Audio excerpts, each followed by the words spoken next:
The Bud Files, first person in here. Welcome in.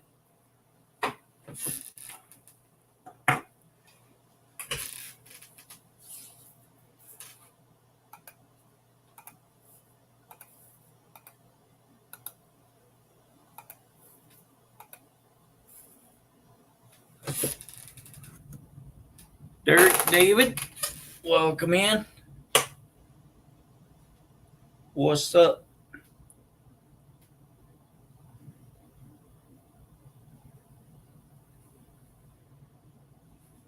See how many people we get in here. See how bad I messed up today. I went and did my premiere 12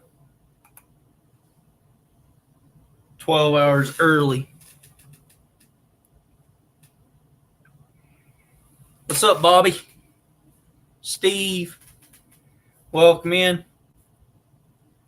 My video did pretty good for being 12 hours off, though. People watched it more, seems like. It was hot in Newport this weekend for out there. It was, anyway.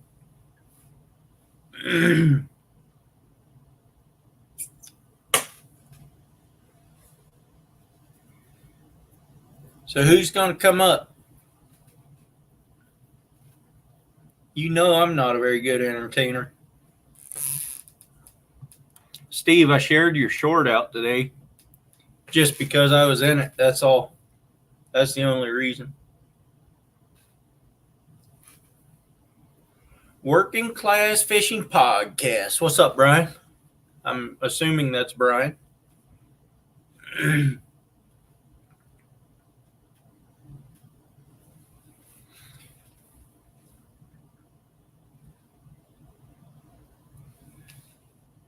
I want to show you guys. See if I can figure out how to do this. Show you guys the fish that I caught on Saturday.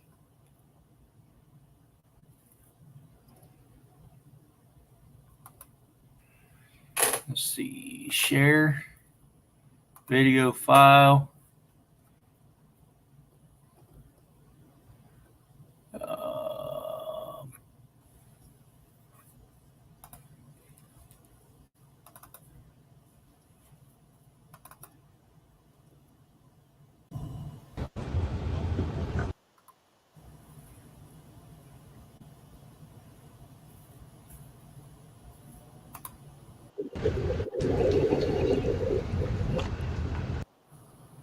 Look at that blue fish. What's up, Hooga Homestead? Don't even know if that's going to show how blue.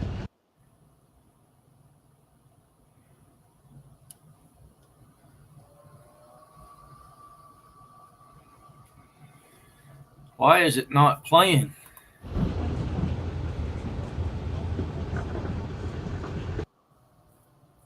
Well, that's acting all kinds of strange.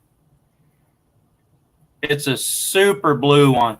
I haven't seen one that blue in quite some time. It's all jerky. It's not playing very nice. Yeah, that's super blue.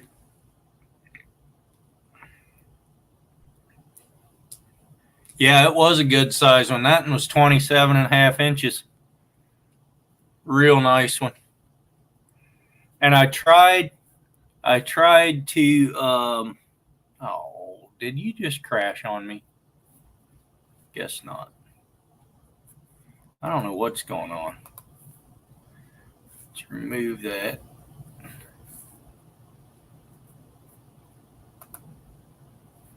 This thing is acting all kinds of strange. Is it coming up good?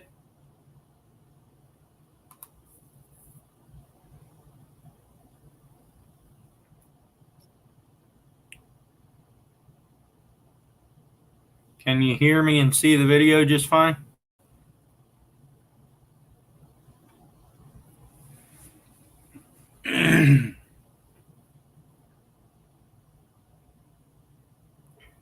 You're not seeing it? I don't know why it didn't show up. Let me try it again. Um,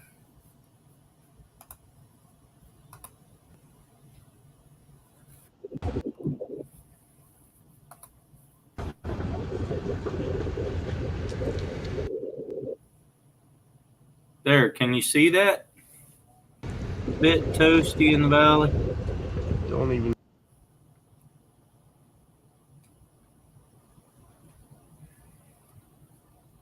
know if that's going to show how blue.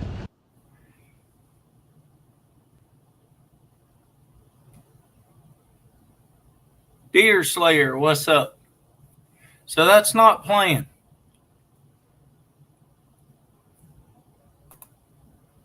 Let me give it full screen, see if that helps. It's all kind of froze up. I don't know what the deal is here. It's not.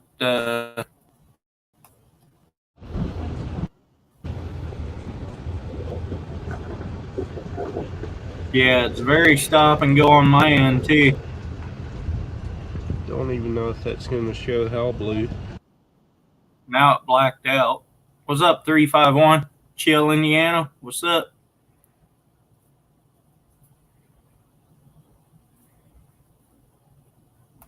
Yeah, that's glitchy as I'll get out.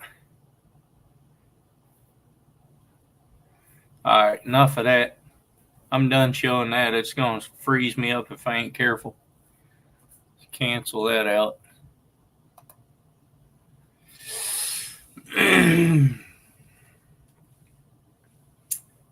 So somebody can come up if they want. I pin the link up top. Heidi and Joe, welcome in.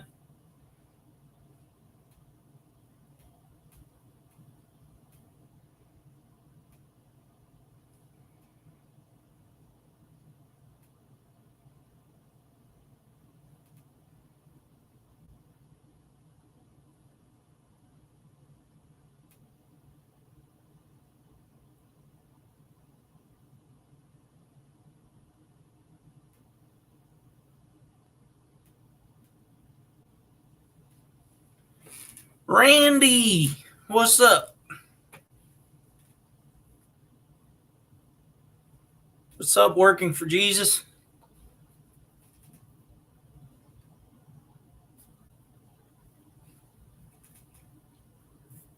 Brian, come on up here and talk to us. Or Randy, or Bobby, or Carl, or I don't care who. Somebody should.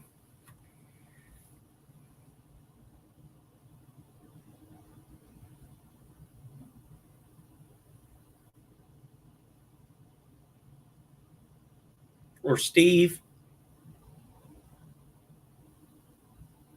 Before Steve gets hurt that I didn't call his name, I'll call it quick. I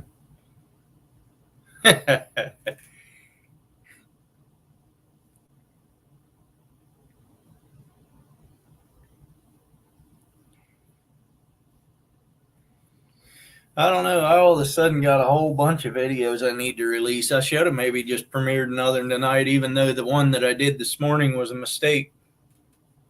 Oh well. Like I said, it did really well. Did almost better. Did almost better than when I do them at 6 o'clock in the evening. I know you were, Steve. You get hurt over the craziest things.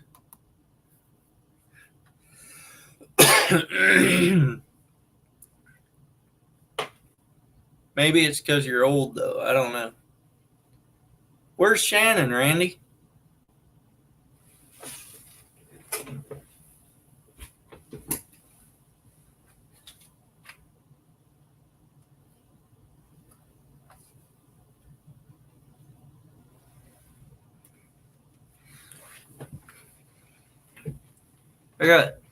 I think I showed this sticker last time. What's up, Creel? I think I showed that one last time. I still haven't gotten it on the board. Carl, there's your sticker. Sup, Skinner Farms. And I got this one the other day. Lazy Days Ahead. And that's a magnet. It'll stick right on there just like that. That's cool. Yeah, I know you're sensitive. You like how I stuck that sticker on that? That was pretty cool. But I got one that's from them. That's a regular sticker. And then I got the magnet one. I like the magnet one because I can put it on there, and if I don't like where it is, I can just move it around. So if anybody else has stickers that they would like me to display,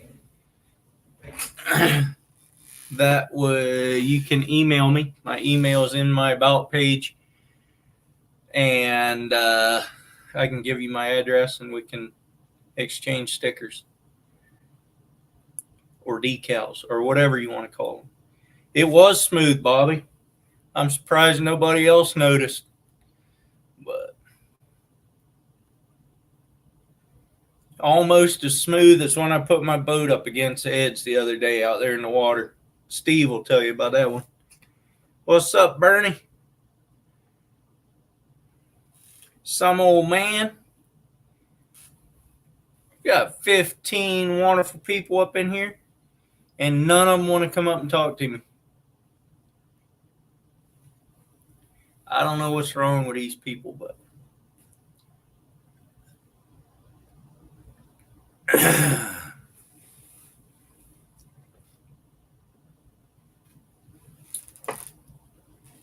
Steve went out yesterday, he said, on the ocean, and did pretty good out there. What's up, Marcia?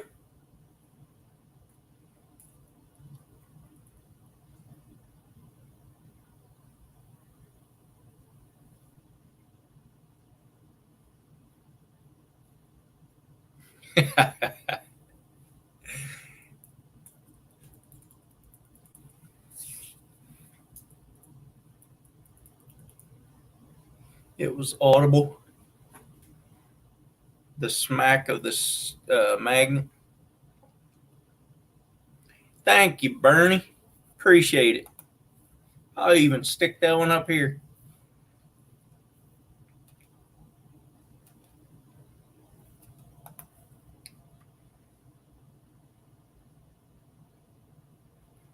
Where did you get them, Marcia?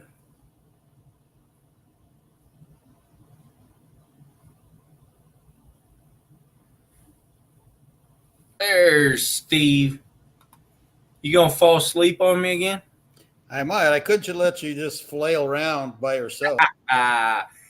What's up, Otter Cat? Earl the Pearl. I've been called worse by better. Sticker mule. That's good stickers. Bobby must be taking his time eating that ice cream. He said he's going to come up after he eat his ice cream. You see me stick that sticker on? I did. You know, I think that's what you did with mine because I don't see it up there. I think you thought it was a sticker, magnet, and you threw it and it ended up in the trash can. Yours is right there. Oh. You can't see that? I that? sent you two. Oh, I know. Huh? Did you send me two? You gave me one. It's probably in here. Thanks, I got a whole stack. I got a whole stack of them that are doubles. I got two more from some old man. No, I think I lost your other one. This shows you how important I am to you. I don't see it anywhere anyway. Mm-hmm. I got a bunch of mine, though. They're important. I haven't given any out since I've been in Oregon for the last 2 weeks, so. Yeah. Hopefully somebody will want one. I'll trade with them. I would have missed. I'm pretty good. Still working the last few details of the boat ready to water. Yeah, you do, Bobby.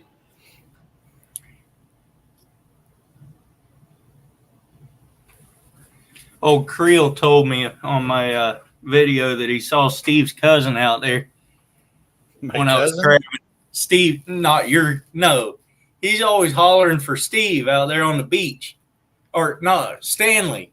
Oh, I'm sorry. I thought so. I was going to say, thought it was Stanley. Yeah, it was Stanley. He saw Stanley's cousin on my video. I said, yeah, he's been telling me some crazy things about you. Like he's trying to use grasshoppers for surf bait. Not a bad idea. I know. It should work. What? Otter Cat, what are you talking about? Yeah.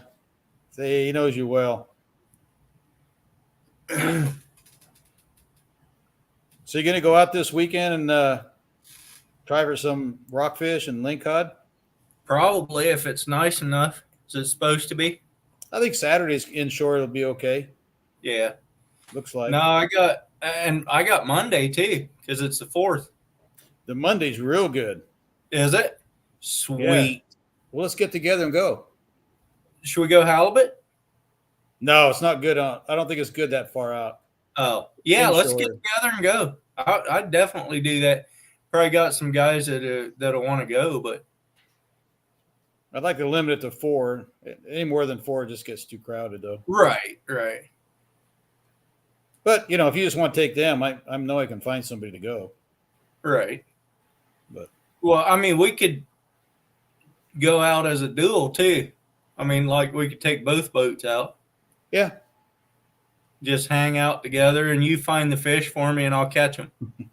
hey, I'll tell you what, that lingcod fishing yesterday was just unbelievable. Oh, they are on fire on those herring. Couldn't believe it. Yeah, literally, as soon as it hit the bottom, if you didn't I get know. hung up and I snagged, know.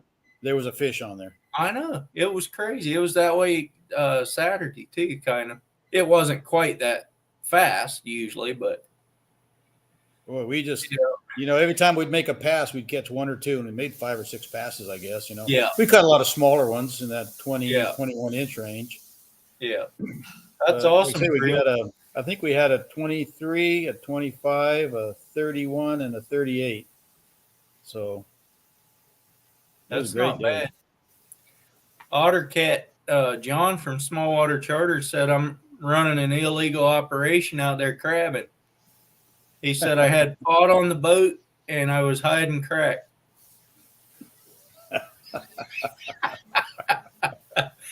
Did you see that video, Steve?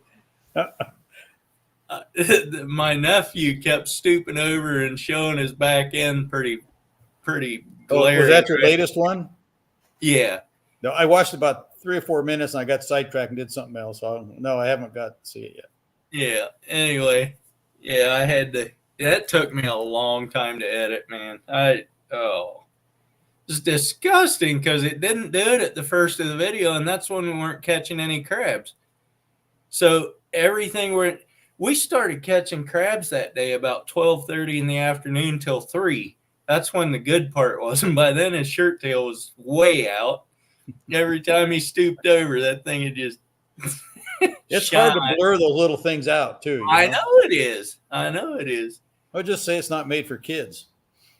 I always do so that they can do comments. Yeah, I know. I don't get that. You know, Bobby, that'd be fun. I'm buying a piece of property back there, Bobby. So I might be coming back there between Christmas and New Year's to do some hunting. We'll see. That'd be a long way to drag your boat. I know it would. I wouldn't drag it all the way back there, but Did I tell you what happened to the guy that went with me yesterday? So I got this new tool this guy was telling me, and it looks like a hook like this, and it's serrated, and it's really super sharp, like a serrated knife. Well, when you cut the gills, just go like that. Yeah. You go like that, and it just rips them, right? Mm-hmm. So I was showing him how to use it, and I probably shouldn't say this. It's going to be in the video. But he's a guy about my age, and I cut the gills on, I don't know, 6 or 7 of the rockfish, And so we're moving to another spot, and he says, well, I'll cut the gills on these. So I'm driving along there and, looking for the place to reset up. And he comes back with his hand like this, and he sits down next to me and he says, you got any Band-Aids? Just like that. And I said, yeah. He goes, yeah, I cut myself with that knife. Okay, I got some over here. Let me see. He lifts that thing off, and right here, right there, he stuck that thing in his hand all the way down in there, and it ripped, and there was a hole as big as a dime. Oh, and you can see the meat and the fat. And I'm saying, I said, you don't need a Band-Aid. You need a doctor. Yeah. He goes, no. Just give me a Band-Aid. So then he starts sweating. He starts turning white. He says, I don't feel good. And I said, you're going to pass out. And I said, you need some water? No, I'll be okay. He's a tough sucker, And so he had a handkerchief, and he ripped the handkerchief up, and we put the Band-Aids on, wrapped it around there. We fished for another 3 hours, and he was like that.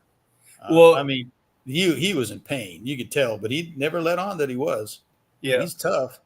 Well, if he was going to pass out, that's anytime you cut a nerve, you have to reset yourself by laying down for a little bit. That'll reset your system. It's kind of like a reset button on you. It's a wonder he didn't pass out if he never laid down.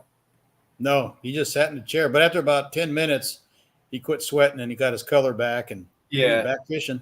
No, if he'd have laid down. He says, go fishing, man, go fishing. I don't care. So he sat down and I went fishing. Yeah. But, Bobby, that's not the problem. It's getting the boat across the U.S. Yeah. I got my you'd have to stop at every check station, wouldn't you? Yeah. I got my boat back down there at Koffler's again to get that thing welded up, that crack welded up. Oh, in the back? Yeah. He put the curtain on. I don't know if I ever am. I don't care. That's kind of nice with it, the way it is.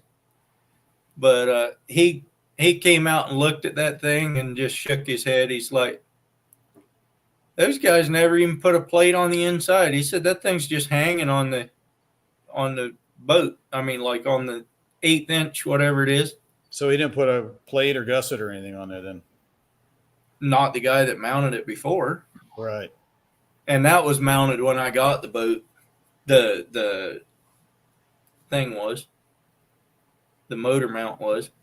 But I asked him about just putting a angle down from that thing to the bottom of the boat. And he said, well, you could do that. I said, well, I don't care how you fix it. I just want it fixed so it won't happen again. But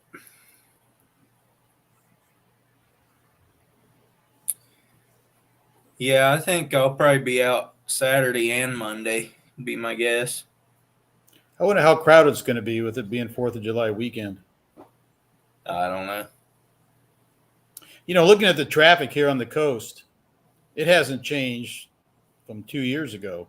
Yeah. People are buying gas. People are going everywhere. Oh, yeah. Yeah. The hotels are full.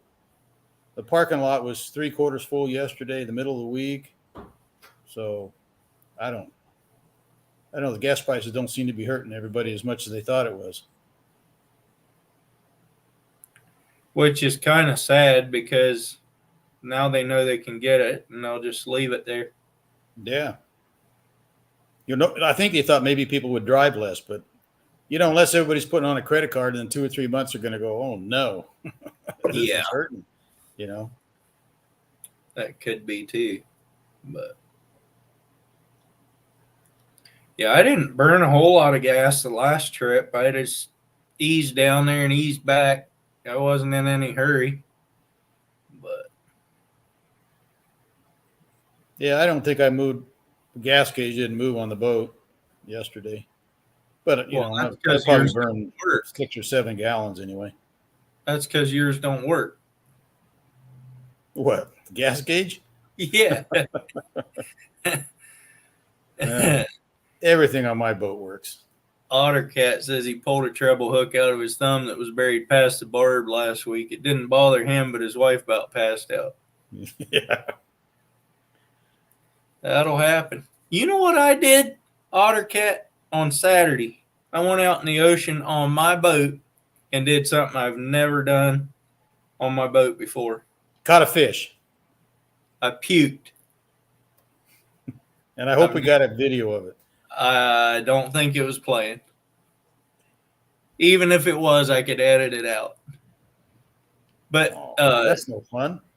Josh was saying today he puked twice. I forgot about that. I thought everybody only puked once, but everybody on the boat was sick. 2 of them didn't throw up, but me and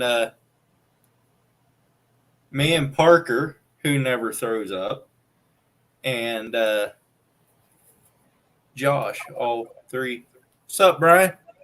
Hey, how's it going, guys? Why is it so dark where you are? Oh, I got you in my truck right now. It's actually not dark. Yeah, I see that. Pretty sunny.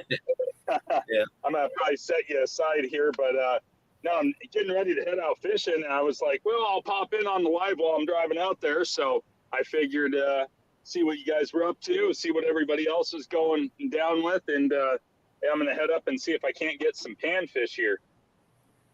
Yeah. Cool.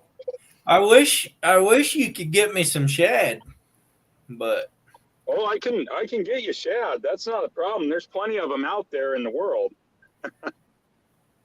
hey, they're Gazelle from Afghanistan. Yeah, Wow. from Afghanistan. Hello We there. got somebody from India too. Wow. Hello, India. But I'd love to get a hold of about 100 of those for bait, for crab bait. Well, I can see how many I can jam in my freezer for you. I mean, I might be able to get 20 or 30 in there at the very least. Well, that'd be better than none. Well, But- 20 for me and 10 for Earl. What about just going 15 and 15? What Well- about it? Hey, divide it up 50-50. I mean, come on. I would love to come up there and catch some, but it's kind of the wrong direction to drive with a boat because you get into Portland. Yeah. And, to be honest with you, down here isn't bad in Gladstone, Oregon City, all that. It's when you Yeah. go further north. That's where it gets Yeah, I bad. know So, that. I know that. Yeah. What's up, Tasha? But it can still be jammed up from I-5 to where you are, or even from Wilsonville to where you are. Oh, absolutely. I mean, the best way to go is to bypass at Aurora and just go up 99E, to be honest with you. That way you completely bypass Wilsonville and all that. There's still shad out there in the river. I went down, I was doing a little bass fishing last night down at the river. Thought, well, it's 96, 97 degrees. The smallies should start busting the top stuff here soon. Nothing transpired, but there's kids leaving there with Home Depot buckets full of shad. So Yeah. they're definitely there. Yeah. What's up, Shannon? Hello, white shoulders. I'm sorry, Steve. I'll just apologize in advance because Shannon only comes in here to laugh at you. I promise I You won't guys aren't fall getting a asleep. bunch of echo, are you? Not really. Okay, I just wanted to make sure because you're going through my truck Bluetooth right now, so I just wanted to make sure. No, it's doing fine. Okay. Good. Sure, go ahead there. I don't know how to say your name. Gazelle? Lamine. Go ahead.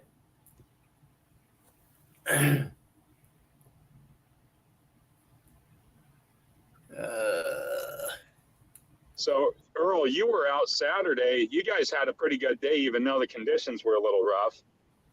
Yeah, when it was the wasn't last time bad. You were out? What's that? I was going to ask Steve, when was the last time you were out? You shot me a message and said that you were heading down here. When did you go out last? Yesterday. Yesterday. Okay. How was it? Excellent. Oh, that's good. Yeah. I've always heard that when it gets warm onshore that it causes the wind to kick up offshore. Is that true? Well, I don't think it does it that day. I think it's kind of like a delayed response or something there because we had 3 or 4 mile an hour winds yesterday. The swells were maybe 4 feet at 7 or 8 seconds, which wasn't real bad, but there wasn't any wind, so it was nice. Now today, you could look out there and it looked like a mountain range of fog coming in, and the fog just, and that's what's the worst part of it being hot in the valley is we get the fog here. Yeah. And you got to deal with that. But we lucked out. But it was hot. Gosh, one day it was 83 degrees here. I was cooking. Yeah. Yeah, that's warm for the beach. Yeah. When I was out there Saturday, there was probably some of those waves were probably 10 feet tall, but they were every 16, 17 seconds. So it wasn't. Wow. I did get a lot of bruises on my legs though. And I said something at work today about it. And Parker goes, "Well, you did too." So he must have been bruised up too from thrashing around. It wasn't the best fishing conditions, but I tell you what, I'm glad we went. We got some ling. But Now, I saw a post from a charter out of Depot Bay. They went 30 miles out and they got 22 halibut. Now, I saw that over on Facebook. I can't remember the name of the charter, but I'll tell you what, I think the smallest one was like 22 pounds. So there was some good halibut about 30 miles off. They looked healthy. They were really good. Yeah, it seems like the halibut fishing this year is excellent. I'm going on Wednesday, so I'm kind of excited to do that. In my first trip this year. So is Ed going out this coming weekend? He's going, well, he's spending Thursday, Friday, and Saturday here on the coast. And I know he's going Thursday. I can't go on Thursday, but he's going Thursday. And then we're supposed to go my boat on Friday or maybe Saturday, whatever the best. Friday doesn't look as good as Saturday. Yeah. So I still haven't gotten out halibut fishing. I'd like to, but. Well, now because I it's over at the end of this month now. So yeah, whatever the 30th is. Then it goes Sup, back Gray to Wolf? Thursday, Friday, Saturday. I don't think I said I missed hi out to on Gray. my opportunity. So I'm just going to wait for the ocean coho now. Do some more bottom fishing, ocean coho. Just wait for that myself. Unfortunately, next year I think we'll be looking better. You have a drift boat, Brian? Yeah, I got a drift boat, but I have friends that have like 22-foot Hughes craft with offshore bracket, all that. So okay. Yeah, but my drift boat, that's what I take out in the Willamette here. I mean, you don't really need like a super big boat to go out there. Right now, it wouldn't be terribly pleasant just because of all the wake boats and the jet skis and all that stuff. They kind of, there's still a lot of people out there putting a lot of concentrated effort on springers, which, Earl, down your direction, you should have springers in those rivers that without a shout of the doubt that they're there. But there's still a pretty good load of springers pushing up, and they kind of stack below the falls. So there's a lot of guys still out there salmon fishing, and then am I? Oops. You aren't now. Here. You're not now. Okay.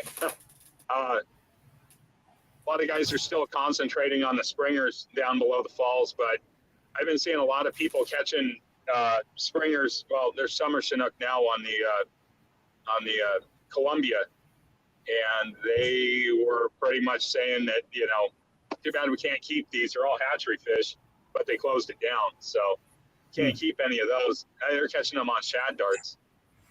Go figure. So really good run in the Columbia this year. I know Sockeye are going to start pushing in. They've already kind of started. So the Sockeye are definitely pushing in. And that Sockeye fishery can be lights out sometimes. You get 350 to 500,000 Sockeye, but it runs in a month. So I didn't know they had Sockeye that ran up there. Oh, yeah. Yeah, there's a Sockeye. What river is that they run? Columbia. Oh, okay. Yeah, I mean, that'd be the only place that you could keep. If they get into a trip, they're off limits. So they go up to Deschutes or any one of those rivers, Yakima or Drain, White Salmon, any of those, they're off limits. But Columbia, they do have a keep season. So they eat spinning glows. What can I say? That's really one of the best ways to get them. But they'll eat a spinning glow. They will eat quick fish. They will eat spinners. So they kind of just strike out of aggression. They're like coho when they get in fresh water. That's interesting. I didn't know that. So do you ever fish for those in there? For the sockeye? Only a couple times. I haven't really went after them. I know that there's some guys that they're just licking their chops in July because that's usually when the sockeye run comes, and they'll be out there every day that they know that there's fish going over the dams. So I've never been successful on the Columbia. I caught one on accident on the chutes one time. That was it. That's fine, Gray Wolf and Tasha. The animal said he just drove to Walmart and bought some jalapenos. Paid 9 cents for 2 jalapenos. I think he spent more for gas than a 1.5 mile round trip. That's funny. Oh, man. Yeah, these fuel prices are getting kind of prohibitive with the driving and stuff like that. You guys were talking a little bit before I popped in on the live stream about, all these people. They're still out traveling around like nothing. And I don't know if it was Earl or Steve. One of you guys said, yeah, they're putting it on a credit card. And that's the only way I can figure. Yeah. Yeah, it'll catch up to them eventually. Oh, yeah. Well, how many, end up spending $200-$300 per trip on fuel? I'm going over to Bend this weekend, so it's going to be another $150 in fuel. Even my little Tacoma, it's just how much it is now. Yeah. Washington Fish Quest, man, I feel like a superhero having him in here. Whoa, Blake, what's going on, dude? Oh, yeah, I like his channel. He's a good channel. Blake's the man.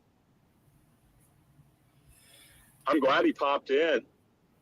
I think he has before. I think he has before on my channel, but yeah. Good to have him here. Yeah, absolutely. Does he subscribe to you, Earl, or do you know? Yeah, I think so. Is he? He watches my stuff and he comments on my stuff anyway, whether he's subscribed or not. Huh? You better subscribe to me then. No, you ain't worth it. Steve, he only subscribes to good channels. Thanks, my friend. Yeah, listen, Blake is an ardent supporter of arts, no matter how good or bad they are. I mean, he comes over to our channel. Look at our channel. Come on. It wasn't, we're supposed to be like a talk radio show, and we got a YouTube channel. And we got more people that watch our YouTube than listen to our freaking podcast. Yeah. That's just the way it is. People are visual. One thing I like about Blake is he gives a history on every video he puts out. Yeah. Yeah, he's definitely interesting. Yeah. That's why he has a lot of subscribers, too. I'm sure it is. It is. But I don't even hardly have time to edit videos, let alone go do all the research on everything. Oh, I know. You don't know. You're retired. You got all the time in the world. No, I don't. I work 10-hour days. Anybody that's retired and they're a bit more busy now than they were when they were working. I work 10-hour days and do 3 videos a week and still try to get some sleep now and then. Earl's on the farmer schedule. Exactly. Yeah, he'll have enough time to sleep when he's dead. Exactly. So, off the fishing subject really quick, Earl, how much is it a linear foot for Magna rib roofing through your company right now? Just asking because I got to redo my sister-in-law's shed roof. I think it's $349 or $335. Okay. $335 maybe. Way to go, Bobby. I am not in the office anymore, so I don't hardly even know what it is. Okay. I just want to kind of get an idea because she's like, well, I don't know if I want to do composition, or I was like, no, do metal. I told her, I said, it'll last forever. It's your garden shed. It's not going to make a difference anyways. And I can do it in half the time of a composition. So yeah. If you're going to have me do it, I'd just rather do metal and call it good. Yeah. Hey, Bobby, Hooked Fishing is only 4 away from his custom URL. We can easily get him there tonight. Yeah. Oh Hooked man. Fishing.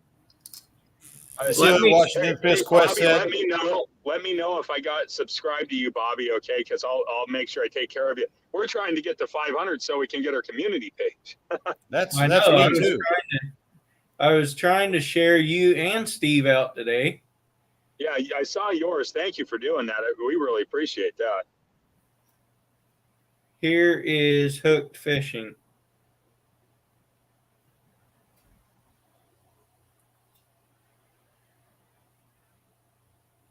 There. Hopefully, enough people pick him up. Did you Yeah, I see don't what know if Washington they- Fish Quest said though, Earl? what he said. He said, Yeah, Earl he's- is right. I only go to good channels. I'm subscribed to all 3 of you. that Blake. That means you're going to have to drop Steve's. Oh man, I didn't mean for him to drop. He just dropped right out. Dropped like a hot potato. I evidently became popular while you were mowing. Why were you popular while you were mowing?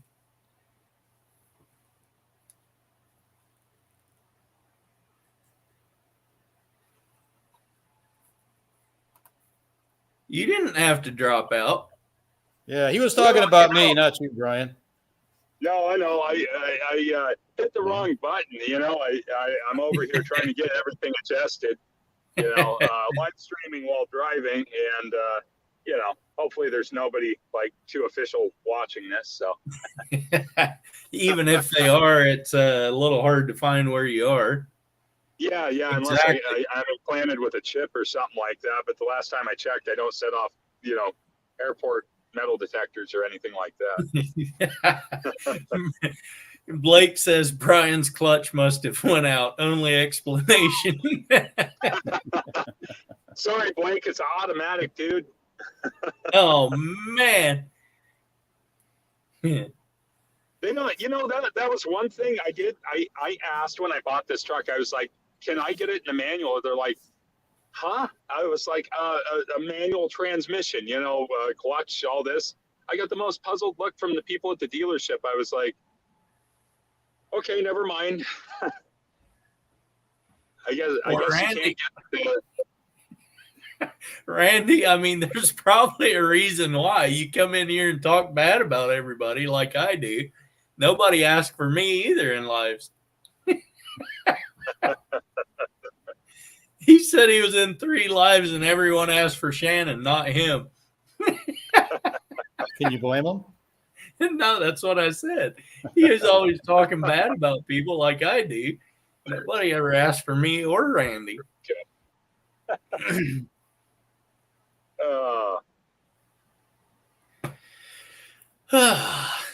So you guys going out this? So Steve, you're going out tomorrow. Earl, you going out this weekend? I think Or so. you're going out Wednesday. Sorry, I got my days messed up. You're going out this weekend, though.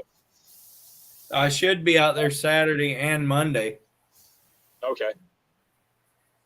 but Well, I'll be hitting. I kind of fish my way over when I go over to Bend, so I hit all the usual suspects. It's all trout rivers, so yeah. nothing as cool as saltwater fish, but yeah, it's still fun. I love it. Well, yeah, it beats just driving there for a day and coming home or whatever. You might as well fish on the What's way up, if you can. Charlie?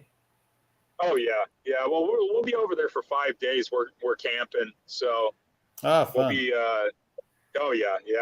We're taking. This will be the grandson's first trip camping, so this will be his official first time going out, sleeping in a tent, doing all that.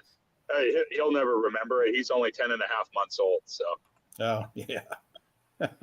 But we'll get pictures. We'll be like, "You've been camping since you were in diapers," when he Yeah. starts complaining about getting dirty or whatever. It's like, "You've been camping since you've been in diapers." But I think I will take the drift boat over.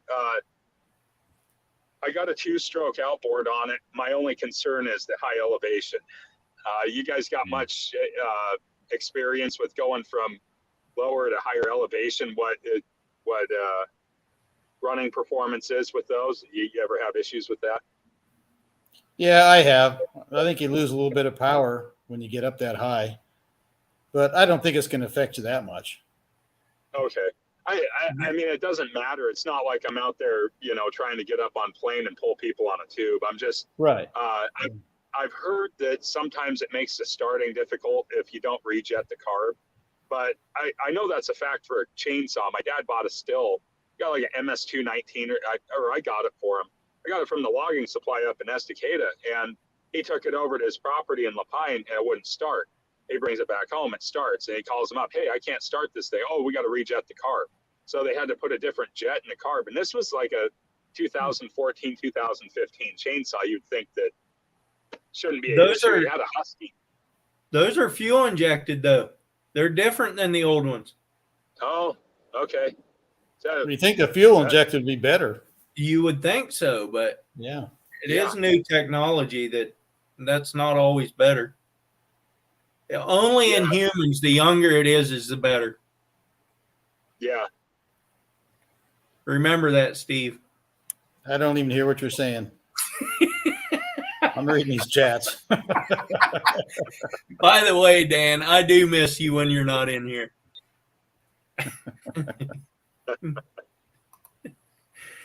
Well, guys, I think that you're going to probably start cutting out on me. So before I go all pixelated and scrambled and everything else like I probably was already, I'm going to get off here. But it's good talking to you guys again. You bet. You too. See you, Brian. All right, we'll Have see a you fun guys. weekend. Yeah, you too. I'll be looking forward to the pictures. Okay. You too. Bye. Manes, tails, furs, and fins. Welcome in. I forget your real name, but I can see your face. So thanks for stopping by. It's an aquarium channel mostly, I think, or they hang out in that section of in that corner of YouTube at least. Okay.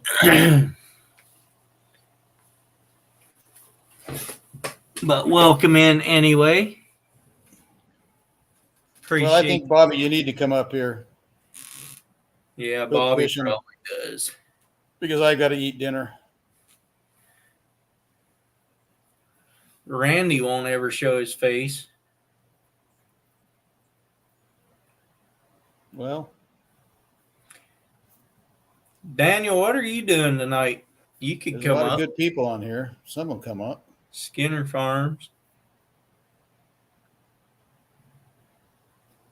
Charlie.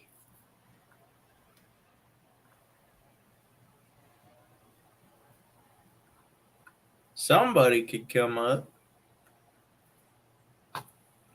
Yeah, when I leave, you're going to lose a lot of people. So, You eating lingcod tonight?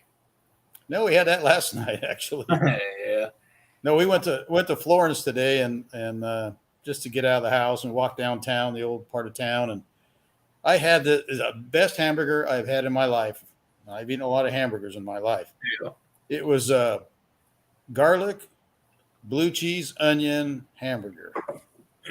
It was delicious. Yeah. So anyway, I'm still full, and that was at 1:00 this afternoon, and it's almost 7 now. Yeah. So we're just gonna have a shrimp salad tonight. Sup, Youper?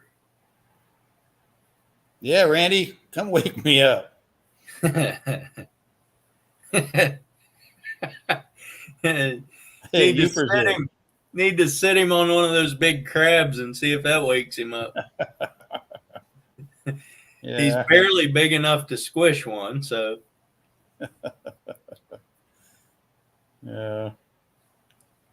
Yeah, get Youper up here. You've seen his he catches a lot of walleye. Yeah. A lot of big walleye. Ugly dog, he's in here too now. What's up, Bobby? Speaking of ugly. You what? I say you do need a haircut. Oh yeah. Is it So going thin in the back or? no, last year I cut it. I donated it because my hair was like here. Yeah. So I donated it, and I haven't cut it in like a year. I just need to get it all cleaned up. Yeah. We thought you were going to try to do a comb over or something. I mean, I could. Yeah, you could. There we go. There you go. Yeah, Now you I'm look like buying, an old man. I'm buying a property back there in Buckingham County. Okay. Hey, you see what Uper said? If I'm leaving, he's leaving. You know, Well, my fans go with me. I tell you what, he's only going to eat lunch. You can't go eat with him anyway. Lunch. A little late for lunch. Or supper, whatever. Depends on where you're at. Now that property though is 32 acres, and about a third of it is nice big pine, and about a third of it is 12-year-old pine, and about a third of it is hardwoods. Nice. And Oh, that 1,100, back east? yeah, over 1,100 foot of road frontage, and it's been perked for one house site, and there's most likely you could put 3 lots on that road frontage if you wanted to, but I don't think I will. I'll probably just leave it the way it is for now. There's just one cabin just to sleep in while you hunt. Yeah. Well, see, my brother has cabins like vacation rentals. He has 2 of those up there in Farmville.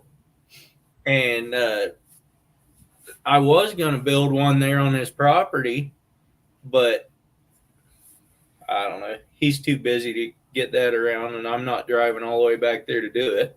Right. So he told me about this property, and I was like, yeah, buy it. So he's actually going to be on the land too. I mean, like, sup, Josh?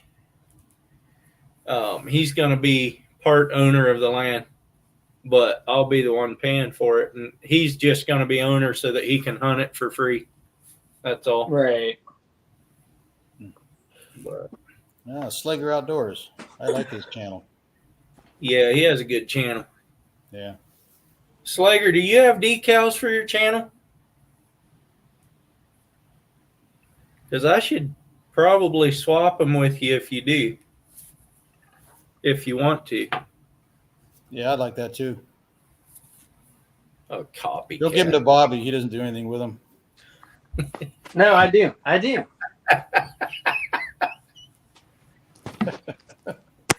I already gave one to Bobby. I know, Actually, me too. yeah, decals. Like for your channel. Like Robber. like these right here. Something like that. That's That Steve. shows- It's dark where I'm at. shows I that can't you really have- see it, but Shows that you have YouTube and Instagram and crabs and fish and reef and robbers. He's going, what the heck you talking about? I don't know if you want a sticker that tells people you have crabs. Well, I know, but you have those? Well, why have we not exchanged decals then?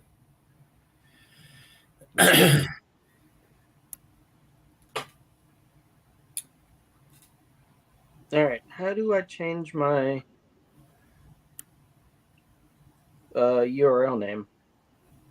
You go into customize in your Customize channel.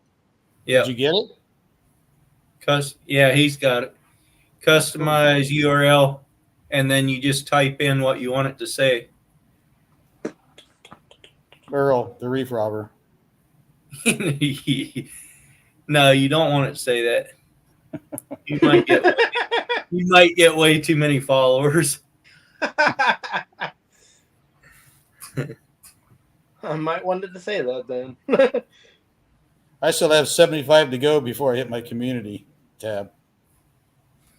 All right. 75. Dashboard. I've been pushing every video I've been pushing. So when you put the next one out, I'll share it on my community page and tell Great. people to subscribe to you again. Thanks. I'll keep doing that until you get to 500, and then I'll tell them not to subscribe to you. They want to subscribe if they want to see me fall asleep. I'm sorry, Ottercat. For the last part of that, at least. Yeah.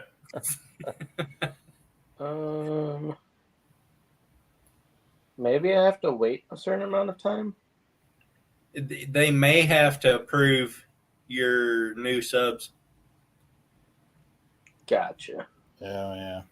I bet they do. It'll Yeah. probably be about 24 hours or something like that. But By then, 3 people are gonna unsubscribe to me. are you just right at 100 right now? 102. Yeah. 102? Well, yeah. All right, I'm going to dinner, everybody. Good night. See you All all. right. Have a good one. Hey, Bobby, Thanks. Reed, all the Take it chat. easy. Adios. Don't talk bad about me either, Earl. Oh, I will. I'll be listening in the background. Don't you even think I won't? Good night. Slager, that's the truth. Shorts will give you lots and lots of views. What's up, Rattle Trap? Welcome in. I put out 3 shorts of crabbing, and all of them got, I mean, they didn't go completely crazy, but I think they all got around 3,000 views apiece, something like that. I was actually going to ask you earlier, do you tag your videos? Down in the tag section, Yeah. I don't the shorts usually, but I started doing the other ones. I don't even know if it helps, but I'm going to say it does because my last few videos, hang on, I got to get back to my channel. so I got 2.6, 2.8, and 3.1 on the 3 crabbing shorts.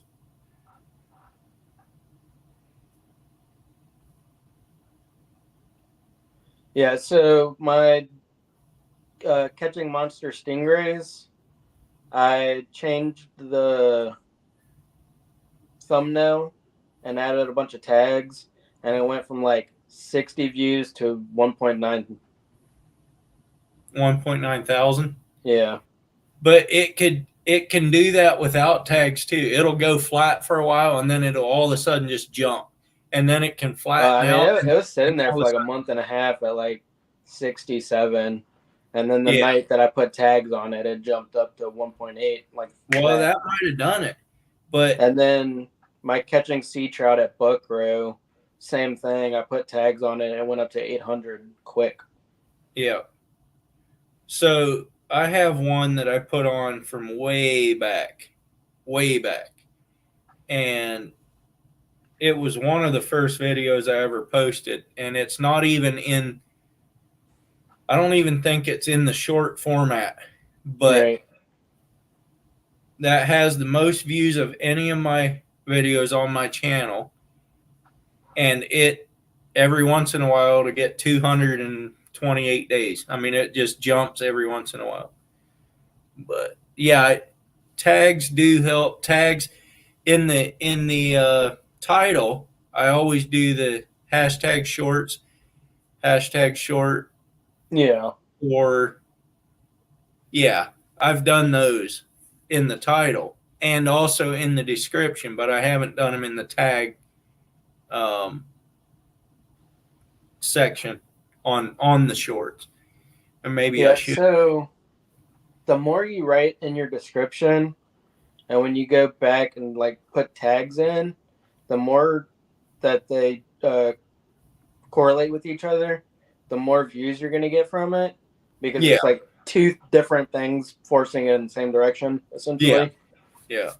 So like if you put a nice long description and you say Dungeness crabs, whatever, and you put the same key phrases in the tags, you get a lot more views.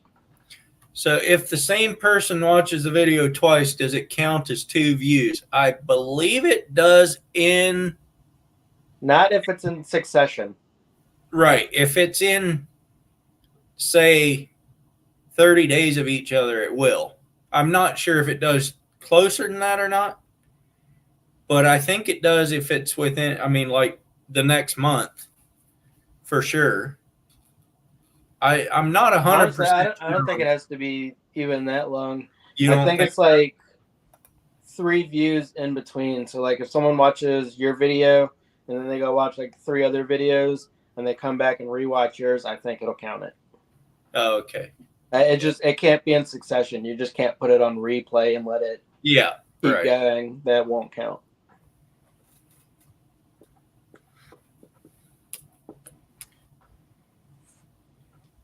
Gotta clear your watch hour history or your watch history. Oh, you gotta clear your watch history. Okay. I never tried that, but Me either. that makes sense. I say, yeah, when I first started, I tried to cheat the system by making a playlist and just letting it loop, and that didn't work. So, Yeah, it doesn't. It'll work for the first loop, yeah. but then it doesn't work.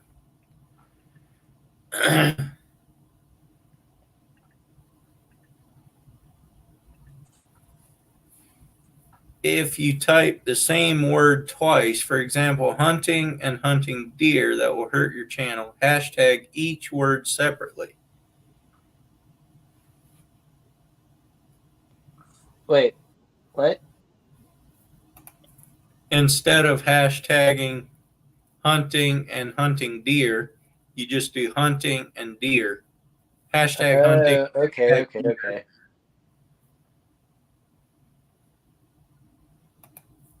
See, I don't even really use that many hashtags. I tag in the tag section, Yeah. key phrases. Yeah. That's good to know, Slager, because I don't know if I do that or not. I probably do in some of mine. Oh, I know I do.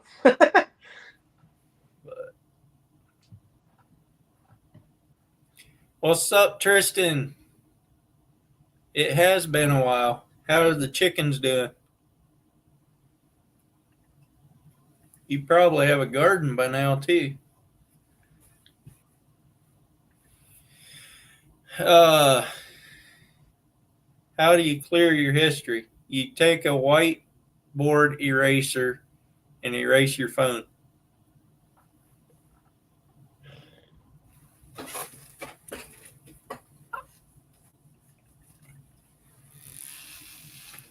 You don't have game chickens anymore? What? Got tired of them or what?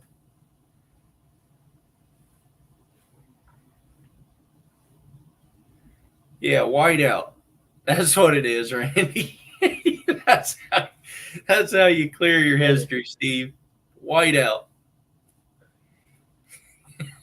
I mean, if it works, right? That's legit, man.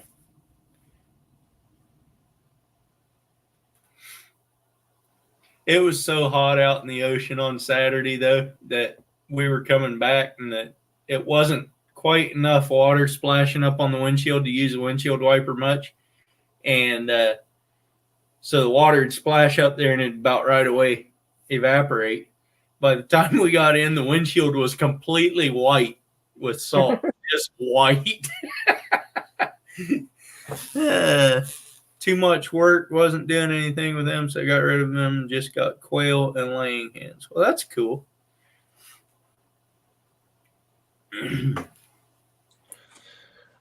Now I'm trying to figure out how you clear your history. I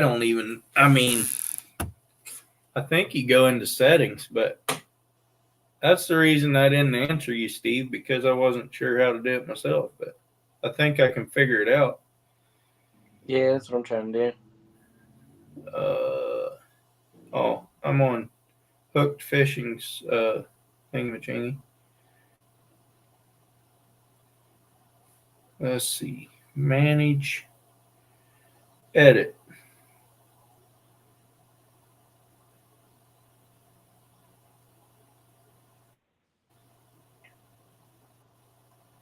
Count. Notifications. Playback speed.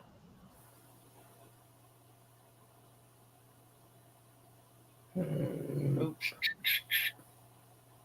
Go to library. That's what I thought History. too, but I couldn't find it there. History. You may have to go into Google settings. That's what I'm thinking. Oh, no. So History controls. There it is. Yeah. Clear history. all watch history.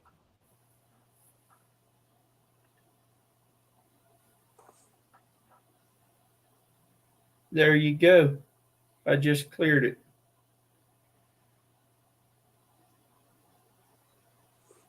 So you go into library and go into the watch history at the top. And there's another button that said watch history settings or something like that, didn't it? Yeah, so it'll say History. Here it is. History. Mine has no videos in it now. yeah, same. I You forget. go to history, then you click see all, and when it goes to see all, it'll show up with history type on the right side. It'll say watch history and community, and when you're on watch history, you just hit clear all at the top. Tasha says I did put it in the chat on how to do it. We weren't reading the chat. And she says go into YouTube settings and then history and privacy. That's where the options clear the watch history. Yeah, right there. We did it, guys. We did it. I did it all by my lonesome, except that Bobby helped me a little bit. Shannon, Steve isn't going to bed yet. He's just sleeping on the chat.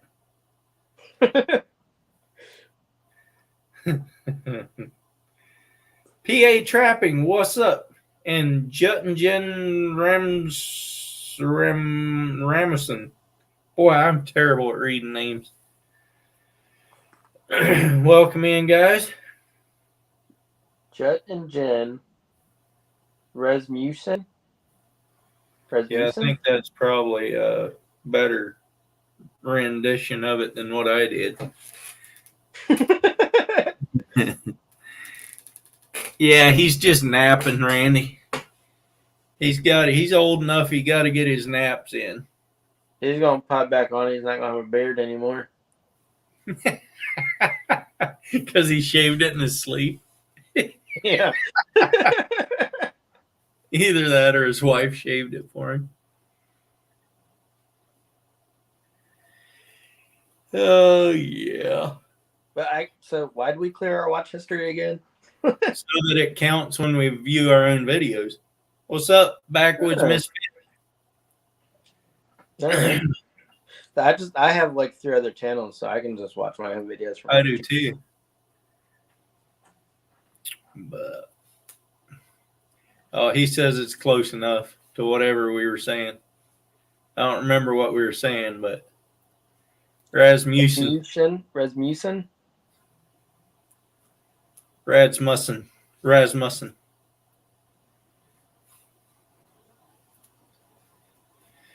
Oh yeah. I had the new guy at work went fishing with him Saturday. After we got back from the ocean, we went bass fishing, and he left his ocean fish in my freezer until we got back. He got back, and I pulled out a pack of nutria meat. I said, "You want some chicken thighs?" Oh, sure, he'd take some chicken thighs. I said, "It's actually nutria meat." Oh no, he didn't want that. It looks just like chicken thighs. Oh, he said I got it right. Rasmussen. All right.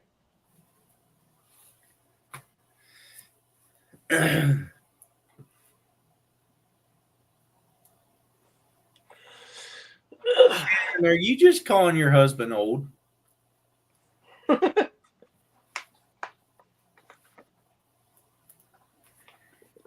I got stopped today and ate and then took a nap. I could use a nap. Shannon, you know if he's old, you're probably old too. Just saying. I mean, just saying.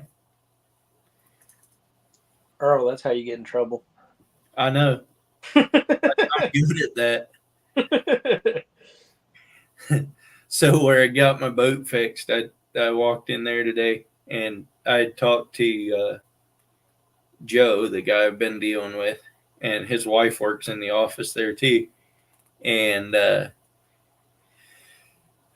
walked in there and Joe had told me Friday, I think it was, or last week, whenever I talked to him last week, told me that to bring the boat in Monday because they were going to have a busy weekend. Their son was getting married this weekend. So walked in there this morning. Joe wasn't in there, but his wife was. I said, congratulations on being old. And she looked at me kind of funny, and then she goes, oh, yeah, that's what it takes to be old, right? She caught on what I meant. It's a good way to get slapped, probably. Very much so. Nutria tastes, I don't know what it tastes like. I have tried it once, but it tastes like something different than anything I've ever eaten before. I'm still going to guess that it tastes similar to like raccoon. It probably does. I mean, I don't know I what like raccoon, so. People say it tastes a lot like beaver, but I've never had an opportunity to eat one of those. So Me either. I always thought beaver would taste more like trees or whatever, but they say they're really good. Iowa Trapper, he loves beaver backstraps. Bite into beaver and it just tastes like pine wood. Yeah, exactly. But you are old then, Randy. If you're 62, it's got a sweet taste, beaver. Yeah, I don't know. Nutria is good, yeah, but it's different than anything I've ever tasted before. I don't know what to compare it to. It's, if you've ever eaten rabbit, that's kind of down the line it is, but it's a little stronger than rabbit. Not necessarily in a bad way, but just different. Yeah, probably really similar to raccoon then. But PA Trapping says beaver's good stuff. Although I think Nutria being just herbivore would probably make it a little different. Yeah. Raccoons will eat like fish and stuff as well. Yeah, right. Rattlesnake, squirrel, and frog legs taste about the same. Well, I know squirrel and frog legs are about the same. I haven't never tried rattlesnake either. But I would try beaver. I just haven't had the opportunity, so.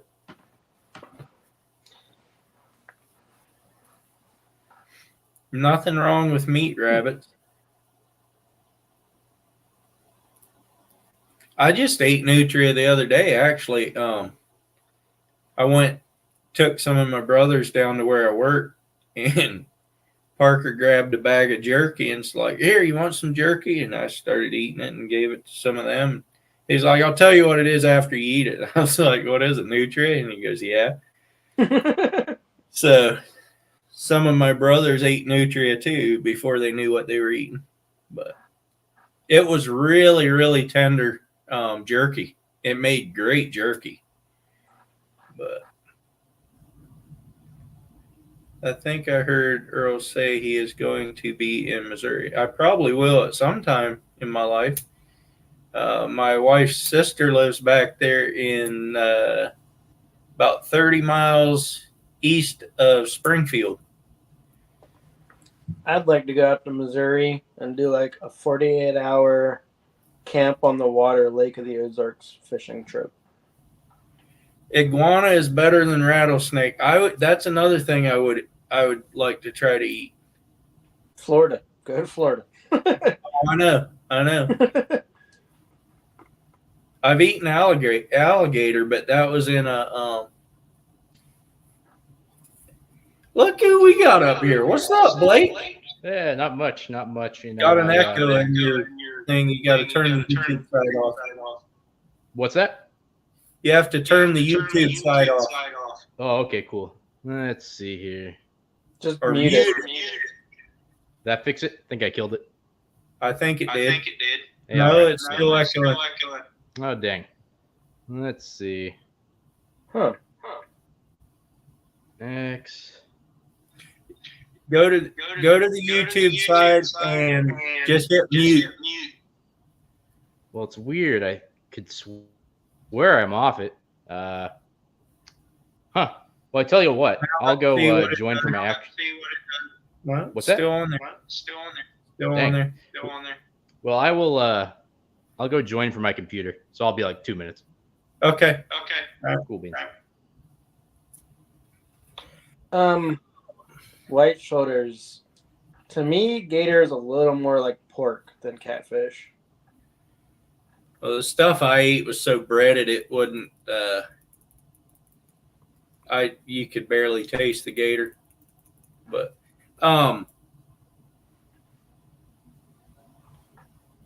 white shoulder. Were you saying Lebanon, Missouri is where you are, or were you asking if that's where they were? They're in Seymour. Gator's good, but iguana's better. I don't know about that. I'm gonna say gator's better.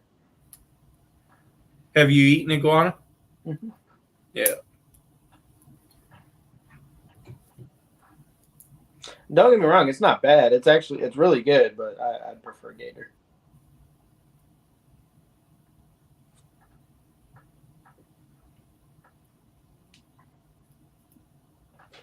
St. Joseph, isn't that up close to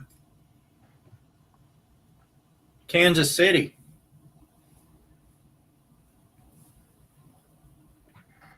If it is, I've probably been through there within the last year. Yes, I was through there in November. Right through there on 36, and what's the interstate that runs north and south there?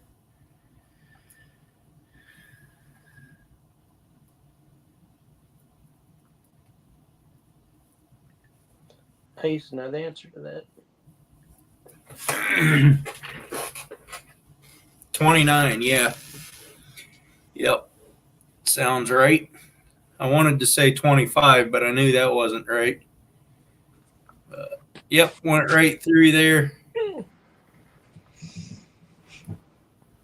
Didn't have time to stop. I have been everywhere. I've been in all the 48 lower states. All I need is Hawaii and Alaska yet. Nice. And I've been in Mexico, Guatemala, and most of the Canadian provinces. I've been in all of the southern states and Pennsylvania.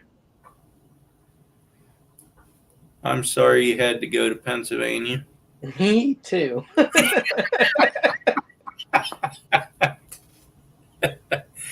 What's up, Cecilia? The drive is really pretty. I just didn't care for the company. Yeah, well.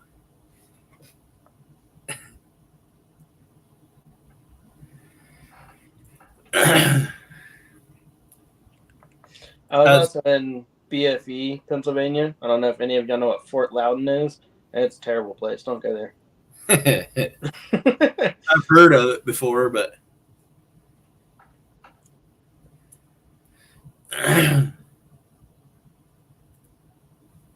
Some of us are nice. that's the problem. It's just some of you.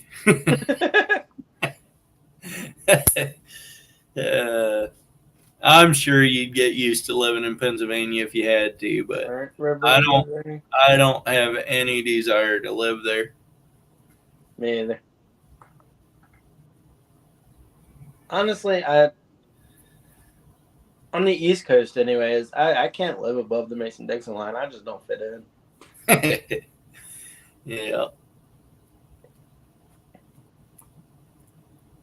Never even hear about that out here much. Nobody even knows what that is out here. Right. Texas is another one of those places that are pretty, but it's always hot in Texas, so everyone's just mad. Yeah, exactly. Like, at least in Florida, there's water everywhere, so you get to relax and cool down. Texas is just hot. Yeah. We went straight from 50, 60-degree weather up to 85 or 80, 85 and sunny. Well, I mean, there wasn't even a transition. What's up, Matt? Matt R. When are we going fishing together again?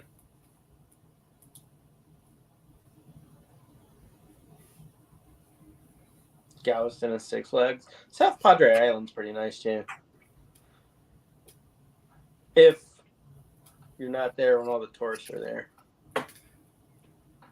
But I guess technically I was a tourist, so. I need to do night crabbing. Why, is it better at night? I need to get the lights on my boat first.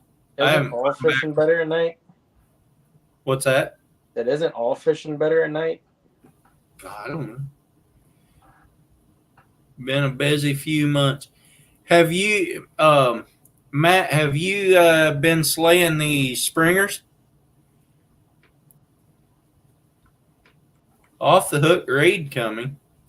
Well, good for them. About time Off the Hook does something for me.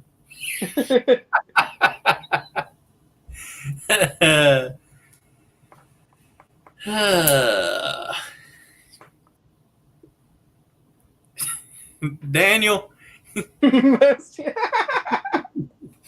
behave yourself. Oh, man.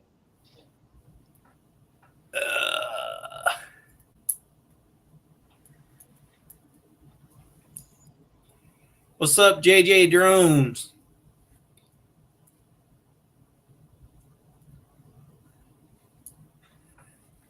It wasn't me. Not fishing. Oh, family stuff. Got you. That's worse yet. I've been trying to go fishing, but every time I get near the water, something happens and I have to turn around. We went out. Were you in here when I said I puked on Saturday? Yeah. We went out. I still don't know why I did. I mean, the waves were big, but they were long ocean swells, and it was sunny, and it doesn't usually bother me one bit when it's sunny out there. Foggy, Right. Sometimes I get to feeling a little bad, but oh yeah, Monday or Saturday Chum. finally got me. I just never fought it. I was like, I just threw it up, and then I felt a lot better and went on fishing. But no, everybody on the boat was sick. There's 5 of us. Everybody got sick. Only 3 of us threw up, but the rest of them were all sick. That's crazy. I don't know. I hear people getting like motion sickness and seasickness and whatnot. See if that's any better. Hey, can you hear me now? Yeah, and it's not echoing. Okay, So you must have got something right. Yeah, ain't technology grand? Yeah, it is. Ted, a bait. Let me look at this comment. Ted, a bait box that is selling great stuff. Only $25, including shipping in the USA. Great gifts and giveaways. I'm gonna be looking into one of those.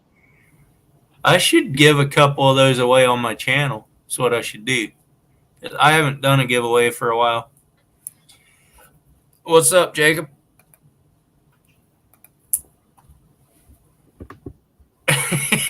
You're right, Matt. I did catch quite a few of them. I'm between 400 and 500 since Christmas. Wow. That's crazy. That is crazy. I have never had that good of a year. But then I'm using about the max amount of pots that I can use because you're allowed 3 per person.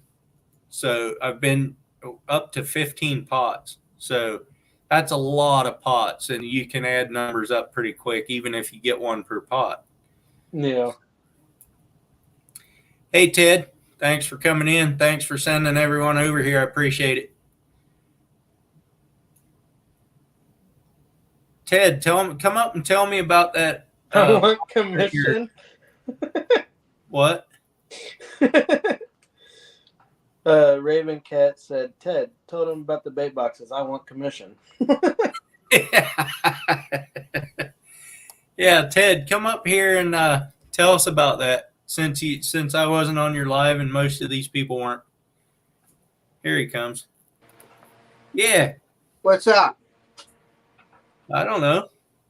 I haven't seen him in a while. I haven't seen you. You haven't been doing nothing but crabbing all day. I know. I tell you what, that week was super tiring. Yeah, you did good, man. I was all jealous because I love crab meat. I'm like, send me some crab. You're like, yeah, right. Did you hear how much meat they got out of those? I didn't. No. So the 60 that we caught on Monday, we came home and cooked them and shelled them out, ate whatever everybody wanted, shelled the rest of them out. It was a little over 16 pounds of just meat. Woo! A big popcorn bowl heap full of meat. Yeah, All that's right. awesome. So Tuesday we went out, caught another 24, 25, 24. I don't remember. Brought them home, shelled them out. It was another 6.5 pounds of meat. Wow. Went out on Saturday, got another 26, but brought 25 home because we gave that one to Steve. Yeah. And that was another 6.5 pounds. But my brother that was taking the meat home was leaving Saturday night late, so it wouldn't have been frozen yet for him. But my other brother from Virginia took that 6.5 pounds home with him. Yeah, And he left on Sunday afternoon, so it had all night to freeze. Yeah. I was jealous. I'm like, man, look at all that crab.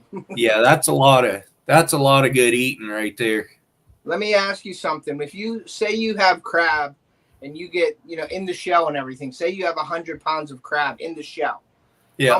How much meat become? Like, there's 100 pounds of crab. How much meat does that become?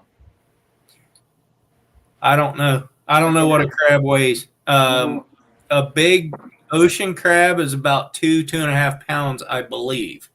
Okay. And that would probably produce, correct me if I'm wrong there, Blake, but I'm going to say 1/4 pound. I bet you're pretty close. I was thinking it's about 25-30%. Yeah. Yeah. Okay. Yeah, that's true. Maybe you get to like 1/2 pound if it's a monster. You're absolutely right on the 2 to 2.5 pound guess. That's about. Yeah. Yeah. And that was an educated guess too, because I've talked to people out there at the coast and stuff on, just in conversation, they mentioned these, but Seen him at the Safeway. That's awesome. So Yeah. what's up? What's up, Blake? What's up, Book Fishing? I'm sorry if I didn't say hello to you guys. Nah, man, you're good. Hey, yeah. How rude of Earl not to introduce me. you introduced yourself. You came up here. What's up? I'm Ted with Off the Hook. I don't have to say nothing. It's right there. Exactly. Exactly. So yeah. So what's up with this surgery that you're having or not having? Yeah, I'm having it right there. That popped out. See that lump? Yeah. Well, my tendon in my bicep pulled off. Oh, ouch. I was lifting shelving at work, and it was stuck in a corner. So I was trying to hold it up and pull it out while my buddy at work was sliding the shelf out from under it. And I lifted it up, and when I went to pull, I heard it. It went pop.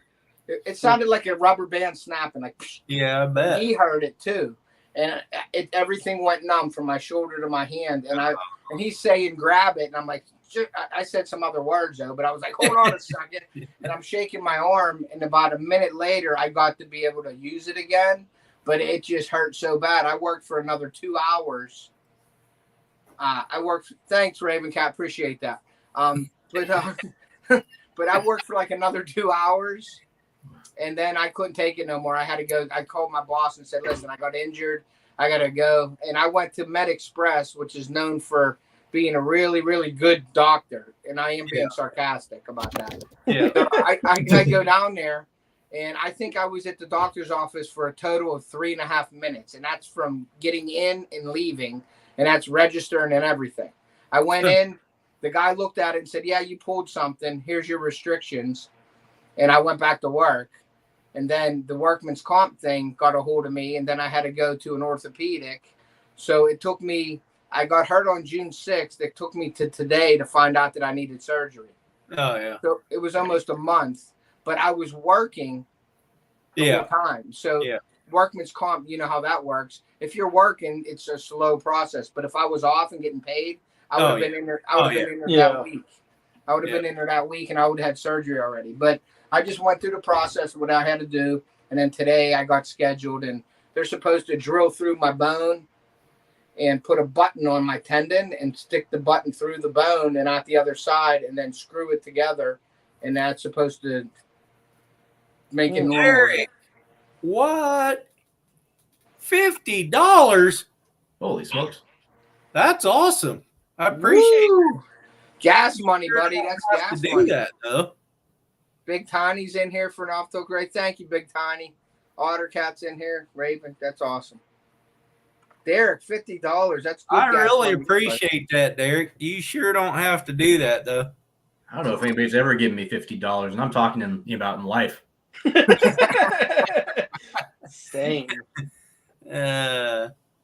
So Hook Fishing, you're email me. I know I've seen your comment in my live or whatever. Email me and we'll talk about coming up and getting premiered on the channel and stuff. That'd be awesome. I appreciate it. Right. I'd premiere Earl on my channel, but his channel's too big. He's a superstar. Yeah, I am a superstar. I get these big guys like Blake on my channel now. Yeah. Yeah. Blake already hit what, 15,000? No, nothing like that. Nothing like that. No, I'm at. I think I'm like at just under 7 right now. Oh, I thought you were up around 10. No, okay. no. If there was justice in the universe, Yeah. Yeah, no. The only reason I got what I got is because I've been around for 10 years. So I mean, it's like very slow. But you probably grew better than what my channel did because I tried to cheat the system like most people do, and you get a lot of subs without the support. I mean, like they'll sub to you, but that's all. Yeah. They don't go back and watch your stuff. So, and that ends up hurting in the long run. You know what I mean? Yeah, it does. Right? In a way, it does. But in a way, I got my 1,000 subscribers. I got monetized, and now it doesn't really matter. Yeah, then that's the thing. Like, it doesn't really matter. It matters for those parts until you get the monetization. Then only then it starts maybe hurting your channel when they're not watching. Yeah. Right. Yeah. But I've actually, since I've gotten monetized, my watch hours have gone up faster than what they did right before. Do you think that's because you're monetized and they push you out more? I wonder if it isn't. Yeah, because I think. What's up, country boy? Since I got monetized, I've seemed to be getting a little more views and some watch time and some retention. Yeah. And I think I'm getting pushed out to a lot more people, I think, because I guess it benefits them also. And Blake, correct me if I'm wrong. I don't know. You're monetized already, I'm sure, with all the. It's funny. I could monetize. I don't. But okay. Yeah, I could have monetized a long time ago. Okay, yeah, I'm sure you could have, but yeah, I'm just wondering how that works with the YouTube thing because you're potentially at a point where you're making them more money than you did before you were monetized, right? So why not give you the extra even if it's 5% more than you were getting, it helps you out, but it gets them like even like lives, like you're getting super chats, but you get 30, they get 30% of that. So they're making money on your super chats. So why not push you out to more people to try to get them in there? That's my opinion. I don't know if that's the way it works, but I would think so. If I was a businessman, that's what I would guess. Right. Yeah.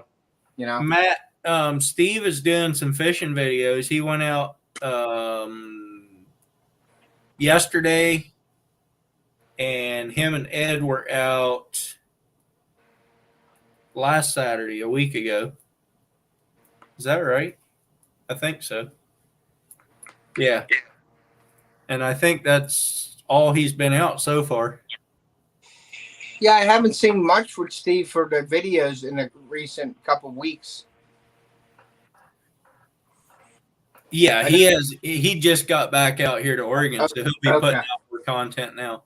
Okay, I know my last one I seen him, he was kayak fishing, I believe. Yeah. So, Raven Cat, you might be right on that too. That could be. Well, no, I get that, Raven Cat. The mod's pushing you out, and like Raven Cat is a great mod. She does everything. I mean, in my last live, it was like she was unbelievable with just the stuff she was sharing out and things, and that helps the channel too, having good mods. You know what I mean? Yeah. So, Derek, did you go out Sunday? You were going to. You should have follow you out. That was on Saturday. I saw him out there at the dock on Saturday, but Steve went out on Sunday, and I know you were planning on being out there Sunday. You should have jumped on his boat. Just in the jaws. Okay. Derek could have got Earl to tow him out there and tow him back in. Let me look, Matt, but that one did okay. Yeah, that's something I'd love to have. I would love to have a tugboat. I'd never use it for its intended purpose, but they're so reliable. I feel like that'd be like the perfect boat to go out in the ocean and do some fishing in. Backwoods Misfits is in here. What's up, Backwoods?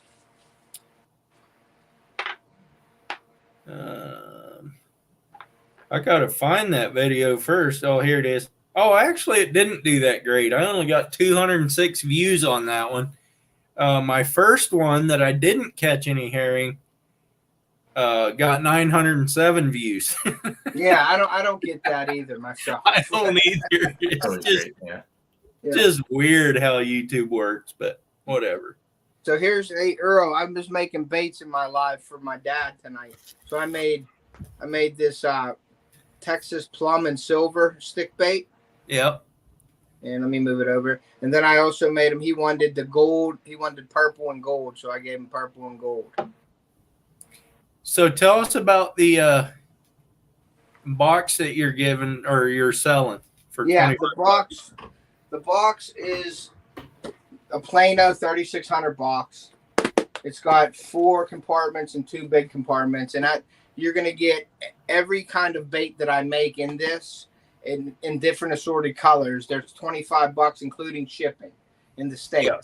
Now, if you want to pick your colors, then it's $30, and that's included shipping and everything. And you can pick your colors, and you get you get every style of the bait that I make. And that's $30?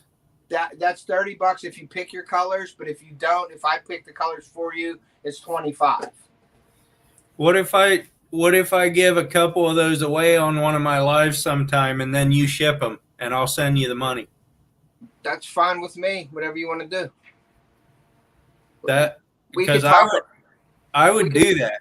We could talk about that. Email me or text me or something. We could talk about that. Yeah, definitely. Yeah. Because I need to do another giveaway. I would like to wait until I got to 2,000 subs, but I'm just plumb stopped at 1,450. I'm stopped at right around 1,700. I can't get any. I got 1,712 the other day, and I'm back down to 1,699 and 1,700. I'm right around that 1,700 range where I can't get nothing. That's probably true, OtterCat. What did he say? If we could reach the Amish folks out there. So this is my son. He wants to say hi. Hi. Howdy. Hey. That's Hello. Thea. My son Thea. So he's gonna be fishing a lot this weekend, the 4th of July week with me, because I'll be fishing with my arm. You don't have to cut yourself off. Oh man, I was gonna ask who's better at fishing. Yeah, I was going to tell his little boy to beat him up. I mean, not beat him up, but beat him at fishing. Can you hear me? All right. Yeah, now I can. Okay. Well, yeah, I get all nervous when I'm going to kick your other one out, though, because I'm so confused. you're on twice. Well, that's good. That gets me out there a lot further. There you go. That's good. But Randy I get with a nervous. $20 super chat. All right, Randy. Yeah. Hey, I appreciate that, Randy. That's awesome. But yeah, Did we'll you- talk about that. Did you ask Shannon before you did that? I appreciate that, though, Randy. That's awesome. Randy's a great supporter of the channels, man. He's awesome. Great mod too. But he got, I don't know who taught him how to be a mod, but whoever taught him must have been really knew their stuff. Yeah, Raven Cat has a great point there about it being summer, so people are out actually doing stuff, you know. Yeah, and that the last couple weeks for me, I've been making about 3 videos a week, and I don't have to. I have the footage, and I don't even have time to edit them because I'm out making more videos. Mm-hmm. Like, I need to edit one for next Friday, and hopefully I can put that one on at 6 p.m. instead of a.m. like I did this morning. That was stupid. Well, that's the problem. That's a good problem, but a bad problem when you have too much footage. Oh, I know. You know how that is. And It's in the wintertime, it's hard to get anything. Yeah. And yeah. So And I was watching one of the bigger channels, one of them million subscribers plus. Yeah. And they were saying that fishing channels do the best in the summer, not because they're able to make more content, but because more people are watching YouTube in the summer because it's so hot and they don't actually want to go out and fish themselves. yeah. So people are interesting. watching more YouTube. Yeah. See, I would think almost though that would be the opposite. You know, like if I was. I was thinking the same thing because like in the winter when I'm not fishing, I don't ice fish or nothing. You know what I mean? But I would want to watch ice anything. I watch hunting though because I hunt in the winter, obviously. So I guess it's the season thing. But if you're into fishing and you're living in a state that you don't ice fish or you don't fish like that, then you'd want to watch them fishing shows when you can't be out fishing. Yeah. And I guess it works the same if it's hot out too, though. People can't. That's awesome, Big Tiny's. Yeah. Hey, Big Tiny, thanks a lot. He has Rubline Scents or Deer Scent Company. Oh, Big okay. Tiny. Yeah, I'm going to be talking to him about some scents. 3 twice a day. Well, it's just. Hey, Blake, Yo. you should come down, or I should come up there, and we should do a fishing or crabbing trip together. For sure. I should probably come down there. I was going to ask you, what's the limit up down there? 12. Yeah, so up here, the reason that it's so on the coast it's 6, in Puget Sound it's 5. And Okay. you only have 2 pots, so it's Yeah. you know, if I go on Puget Sound on my little skiff and get 3, it's a good day, you know. Yeah. And if we do that, we should about just do it just you and me to make it easier to video. Because I don't know if you watched my last video, but with where I put the GoPro now, every time you get a good pot stands right in front of it. Yeah. You can't see anything. Yeah. And I on the next 2 videos, I actually zoomed it in to get around some of that at some sections. So it does switch it up a little bit, but it's so hard to edit that. When people just crowd around the pot. I understand why they do, because they want to see what's going on, but I like to show everybody else what's going on too. What GoPro do you have, Earl? You have the 7? The 8. The 8. And does that have the rolling? I have no idea. I started using that, and I did that in my last video, and I really, really like it, but it's just hard to get used to it because if you do it for like 10 minutes or 5 minutes, or no, I'm sorry, it's a 5 minute, 20 minute. They don't have a 10 minute, which I wish they did. But the Sunfish King, when he was with me, when we were collabing, he put it on 20 minutes, and it gives you 4 5-minute sections. So, but on the 5 minute, it gives you 4. Backwoods, have a good evening. It gives you 4 1 minutes. So it's easier to do that when you do that rollover. Yeah. So it's easier to look at and cut out, like, okay, that ain't it, boom. And it's only 1 minute you have to look at. So that cuts your editing time down by a lot if you do it that way. But you got to be confident with doing it because you'll see me, well, you won't see me because I cut it out. But my face is like this in the GoPro, and I'm looking at seeing if it's recorded. I'm going like this. You see my head in there like that, and I'm like, is it recording? Okay. Yeah, it's the red light's blinking. And I spend a lot of time looking at the GoPro like that, which I cut out a lot of that. But it works. It's just you got to trust it to work. You know what I mean? Yeah. My GoPro, when we were out fishing Saturday, I made the mistake of letting other guys hit the button to turn it on and off, and they hit the side button instead of the bottom button. Mm-hmm. And took the pictures. It was starting to take pictures, and I lost some of the first footage because of that. Yeah. But I caught it soon enough. We still got a couple of the catches on, and some of the first catches we got on because I hit the button. But there's some that I missed. People have been asking for pictures of the fish and what kind they are.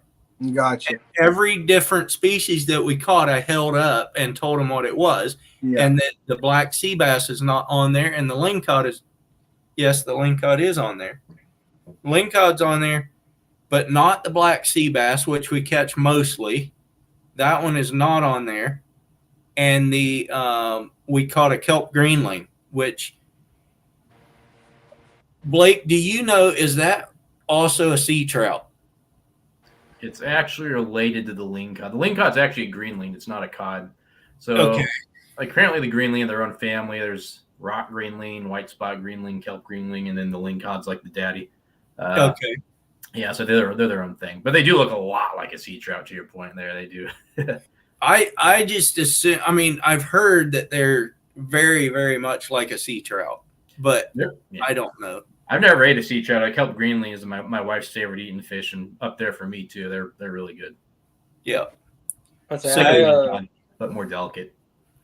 One of my last videos was sea trout. Apparently it was weak fish, which is a type of trout, but it's not spotted sea trout.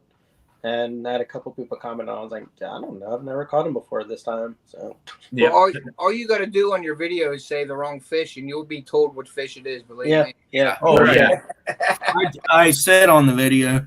Let me blow my screen up here a bit, and I may have to turn the lighting down so that you can see it. So this, you can't see very well. No, you can't really see it all. No, you can see it.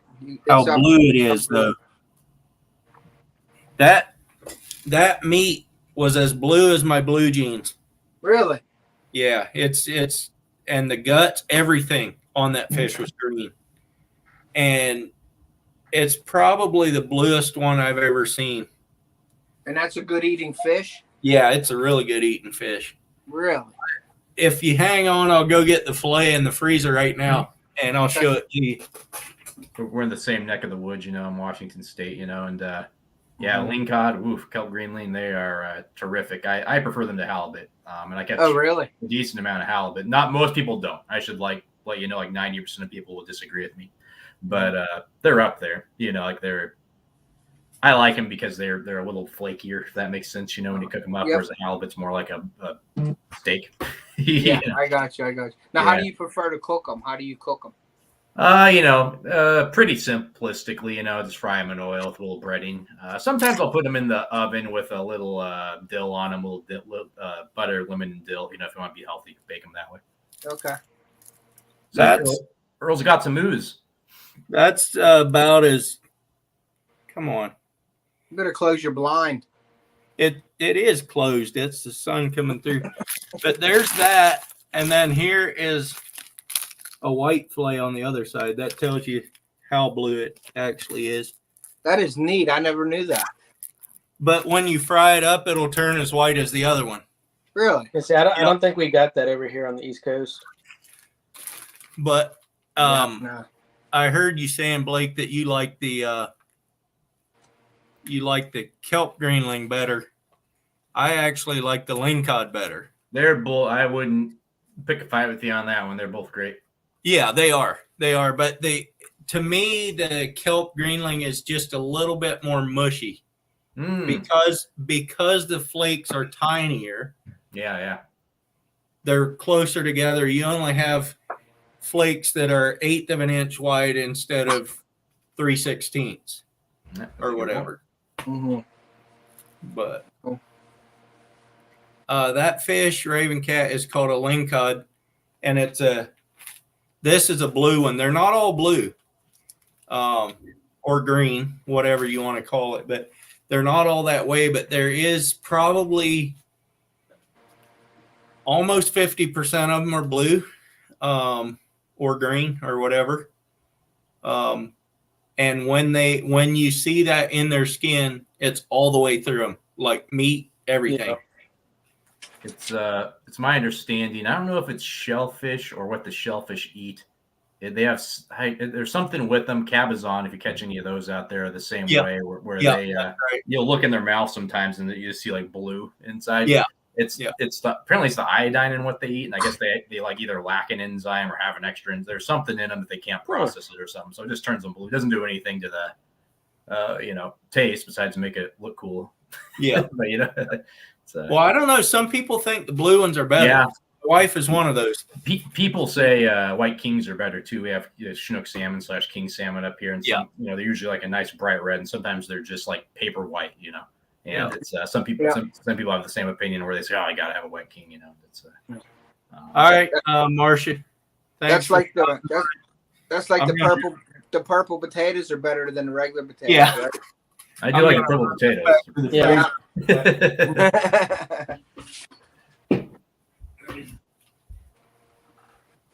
Yeah, I don't know. Y'all are talking about some fish I don't know anything about. Over here, I eat red drum, mahi, and wahoo. Oh, that's cool.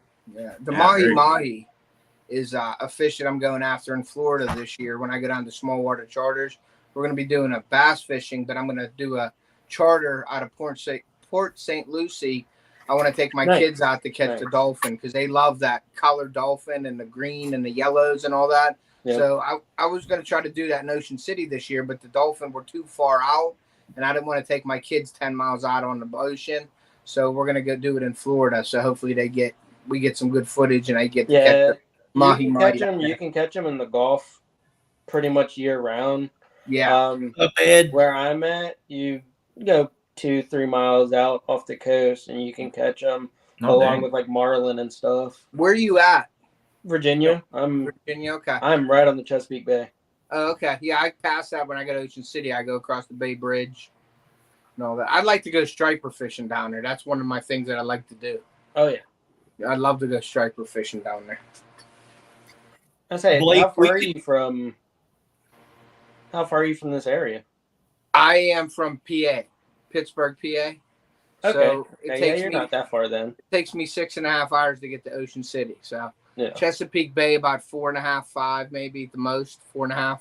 Okay, so where I am then would probably only be like 2 hours and some change. Yeah, because I go through Virginia and all. When I go to Florida and stuff, I go through there. You know what I mean? Yeah, I'm in Williamsburg. I'm maybe 40 minutes south of Richmond. Okay. So yeah, I don't know. I'm not good at freshwater fishing. I've caught maybe 4 freshwater fish my entire life. Mm-hmm. So I stick to the ocean or the bay. Yeah, hey, whatever your thing is, as long as you're out there fishing, that's all that matters. Fishing fun. I am not going to let you up on panel until I learn to know you a little better. Hang out in the chat in the chat. But yeah, I'm not letting new people up that I don't know up on the chat. It's too dangerous. Blake, you ever been chat bombed? What's that? You ever been like chat bombed? Yep. Once. Yeah. All right. Were you on there, Earl, when me and Sunfish King, was that you on there when we got the garage guy? The what? The garage guy. We call him the garage guy. No, I wasn't. I don't think I was on when he got that, but he got nailed. I was private chatting him like, get him off, and he. Oh yeah, maybe I was. Maybe I was. I think you are. I missed that. Oh, that was bad. It was bad. Yeah. Anyway, it was funny because it wasn't on my channel, but it was bad. Yeah, I had one guy. I had one guy come up on mine for a while, and I finally kicked him because, yeah, he just wasn't the type to be up on my channel. Yep. But yeah, that reminds me, I got some PETA pamphlets here. I'm just kidding. Garbage. Yeah. Yeah. But Blake, we should do, if not this summer, we should absolutely do something this fall, crabbing or whatever, because it's, I mean, year round here we can do it. I think, does Washington have a season? So on the coast, it's open year round. Okay. But I have a 14-foot Lund as my boat. It's a little lake boat. You can take that in Puget Sound, and for those who aren't familiar, Puget Sound's like the inland salt water of Washington State. And, probably 8 days out of 10, that boat is just fine on Puget Sound. Right, on the ocean, it get crushed. Like it would, it'd be like driving my coffin out there, So, so it is open year round, but it does me a fat lot of good with a 14-foot boat. Yeah. But I mean, Newport, we can go in the bay, and that your Lund would be fine in the bay too, as far as I can. But I think Oregon has way better crabbing. Yeah. You can go on my boat anyway. I don't care. But I'm just saying,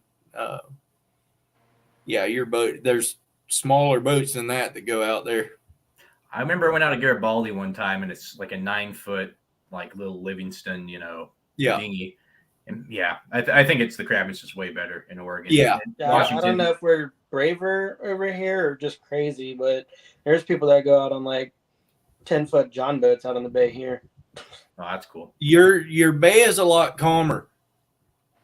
I know that for a fact. They call it the Pacific because it was supposed to be calm. It was probably a really, really calm day when they first saw it, and that's why they called it the Pacific.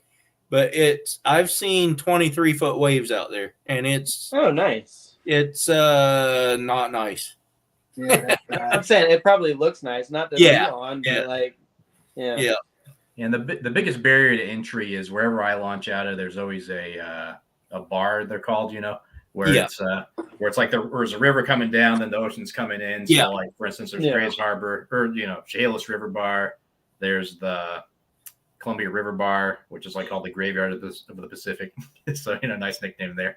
And then there's like Willapa Bay where I am. And all three of those bars will just like you have to go out in like a really good tide, but just crossing the bar is like what would get you in a boat like that. It would, when you're going over the bar, you can't see, even in a decent boat, like, an 18, 19-foot boat, you can't see over the waves, if that makes sense. You're just down, and it's super easy to swamp. And if you do swamp, you're kind of done. I mean, done with life.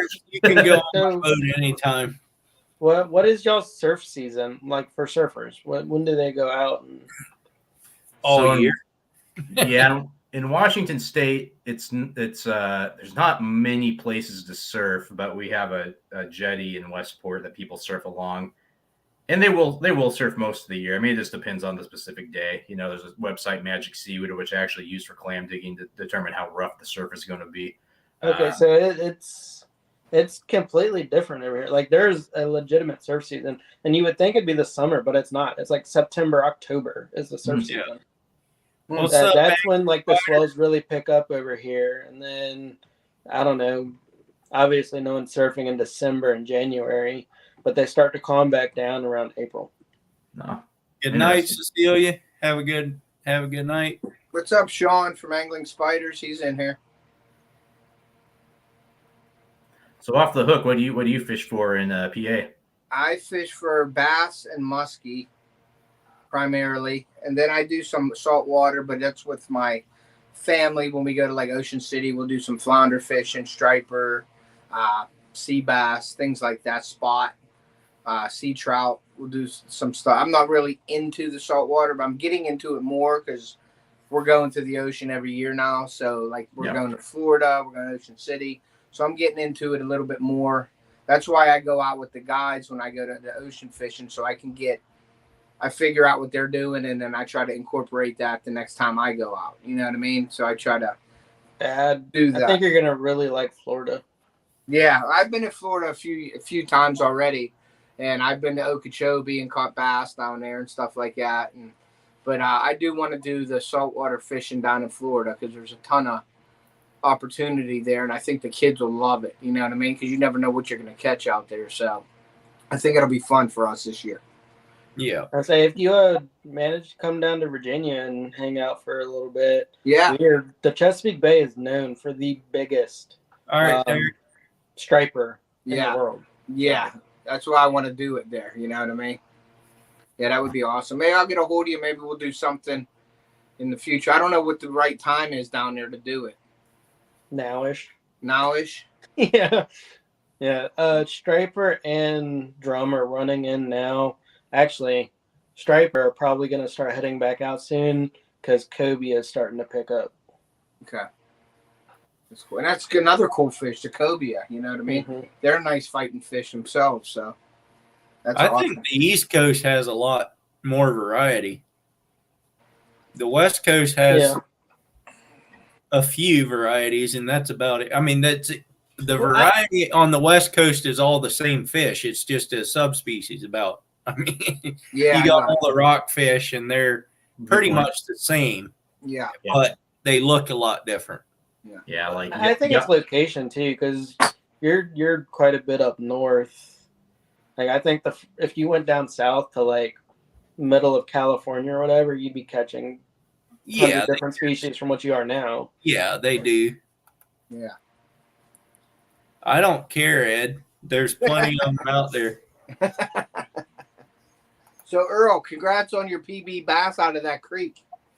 Yeah, that was crazy. I think I passed it 4 times that video. Yeah. Look, I'm going to do a bass fishing video, and I'm going to hold up a bass that's like this big, and that's going to be my PB all time. Hey, put that on the thumbnail. You'll probably get some good some views on it. Hey, Shannon, thanks for coming in. I appreciate it. Have a good night. No, I think the only bass I've ever caught was a really small largemouth that was maybe about this big. Mm-hmm. So it's a start. It's not going to take much to top it. It's a start, yeah. It was fun. That wasn't my personal best bass. Oh, no, that was your personal creek just bass. in the creek. Yeah, I know. I got that, yeah. No, I've caught a 5-pounder before, but it's not I mean, that was back in Virginia. Yeah, I knew that was your creek bass, your PB Creek, yeah. But that's cool. Was it up by your house though? Yeah, it was from here to the spot was probably a mile. I mean, but I put the kayak in the water about a quarter mile from here and then float north about a half a mile from there. Gotcha. And I was most of the way down that way. Yeah, I'm really looking forward to the topwater bite being on this week up at the lake that I'm at. You know what I mean? Because topwater bite hasn't really been on because the weather has been so unstable. It's been keeping them fish down. They weren't really coming up. But the last time I was up there, they started hitting some topwater just a little bit.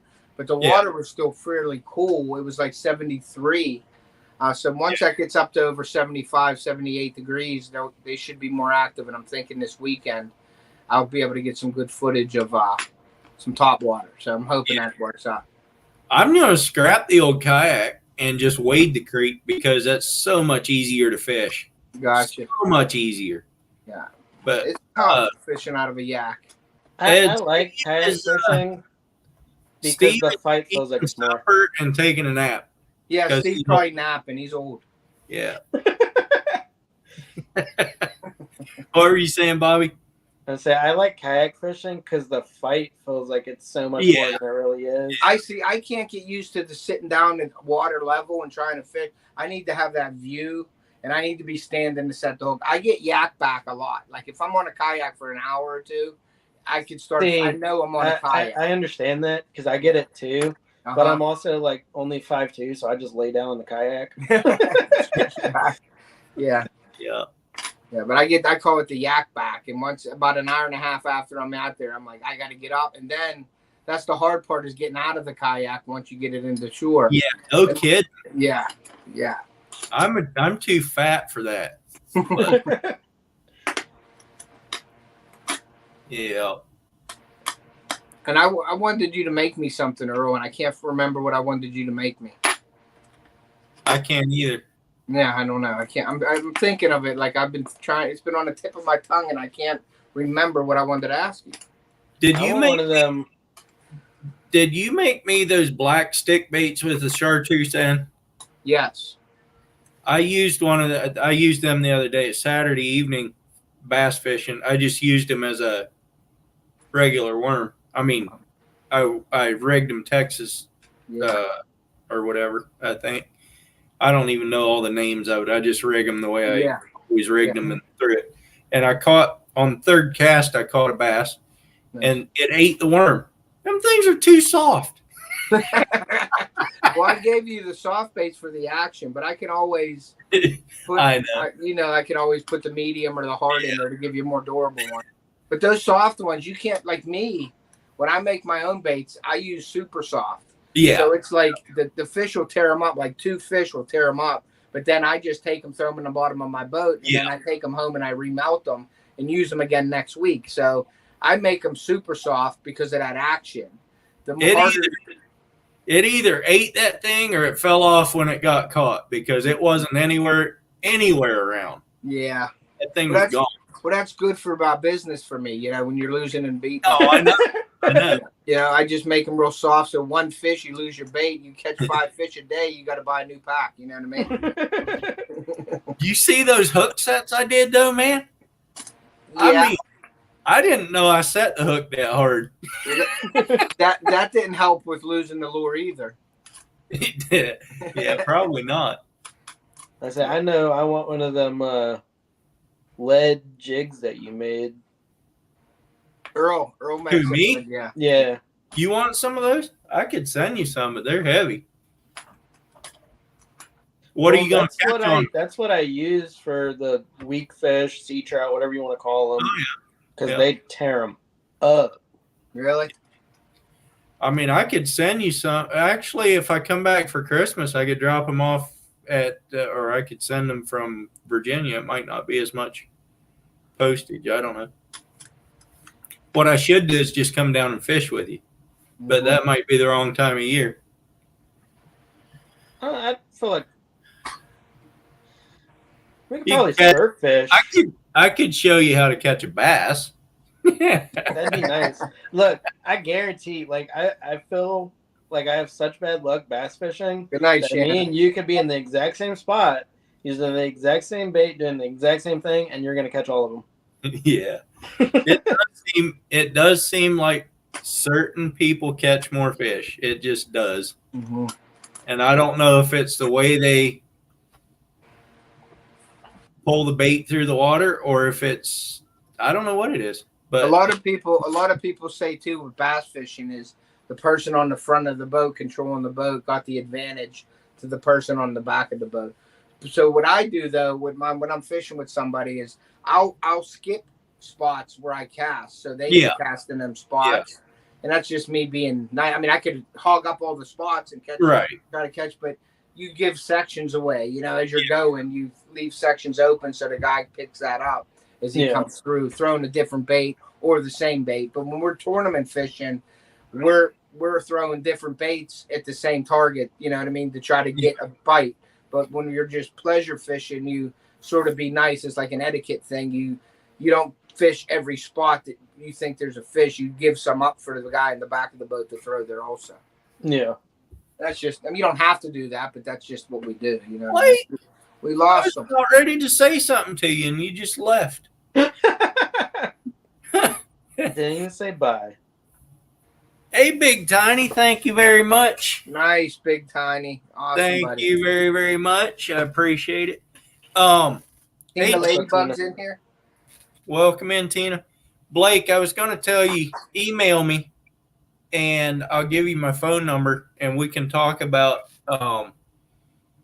doing a crabbing trip or something like that. I would love to do that with you, and maybe that way you could give my subscribers a lot of history on stuff that I don't know about. I don't have to do research. That would be great. I was actually going to ask you about that. Because how you had your GoPro like under the canopy. Yeah. Do you not have like a pole holder on the side of your boat that you could stick your GoPro gaff holder thing in? I could, but the problem is it's always windy. Mm-hmm. And a GoPro is horrible with wind.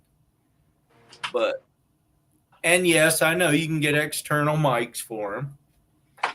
Well, I got those wind slayers for them, and the wind slayers are great. When What's it's cool, that? It's like a cushion thing. It's like a foam holder that goes over your GoPro. Oh, yeah. Now yeah. they're great. I got 2 of them. They're like $9. You get 2 of them.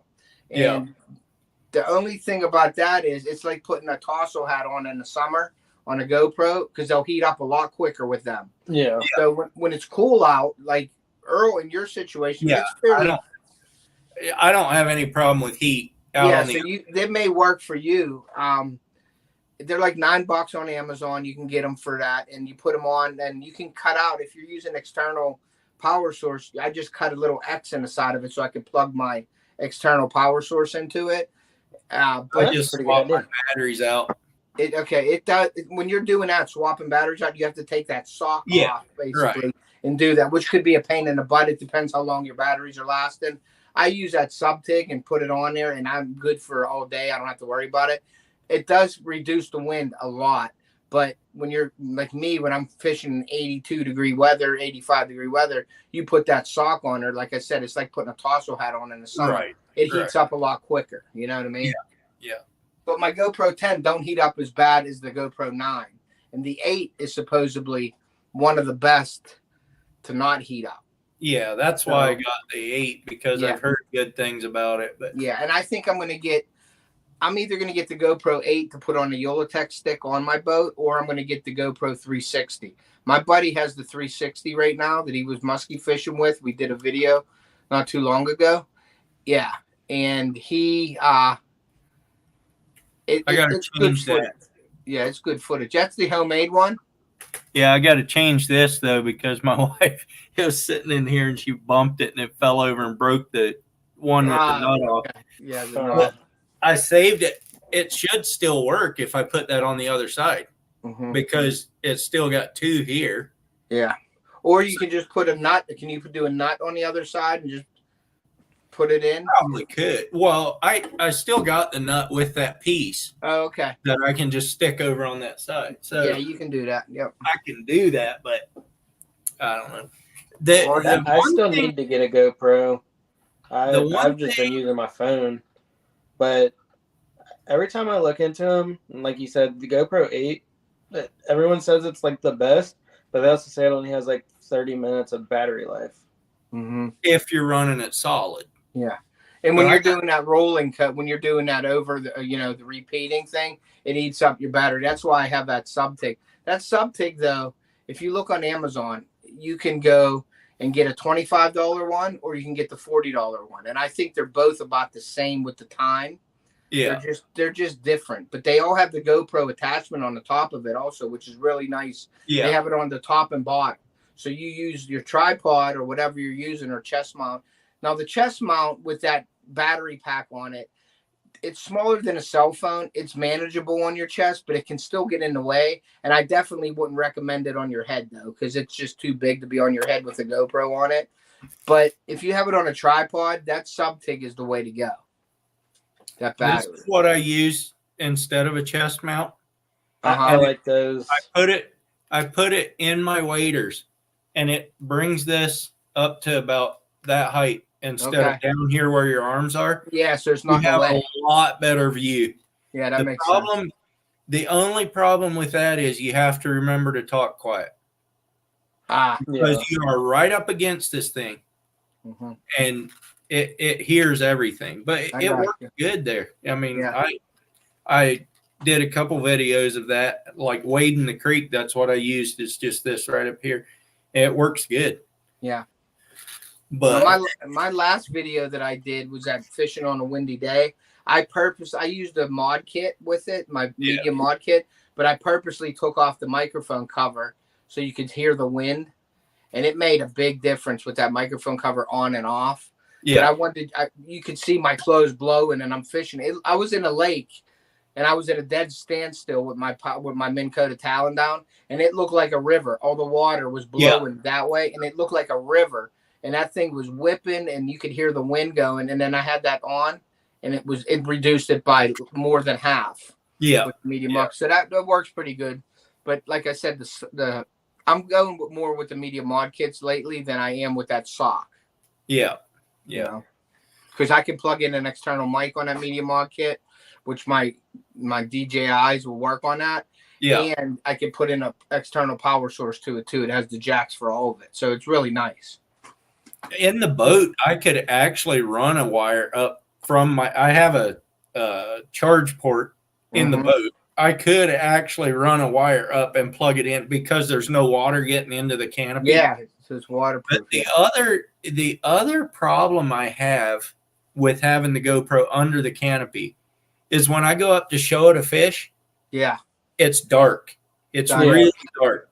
Because it's taking that light. Yeah, it's taking that light from around the camera and using that. Yeah. So I need to, instead of doing that, I need to take the camera down and bring it out. Yeah. And show it is what I need to do. And it's all learning. I mean. Yeah. You just learn at the situations. Like temperature settings a really good setting to play with on the GoPros. The temperature is your color. I don't know if you know that. Yeah. If you look, and I was talking to Kyle about that, and I asked him if it's okay to critique his stuff, because you know how it is good to let people know. And he was fishing in a creek, but the sky was blue. Yeah. But the creek had the trees over, so it was darker. Yeah. Well, that GoPro was pulling that blue light and causing a blue hue on everything that he did.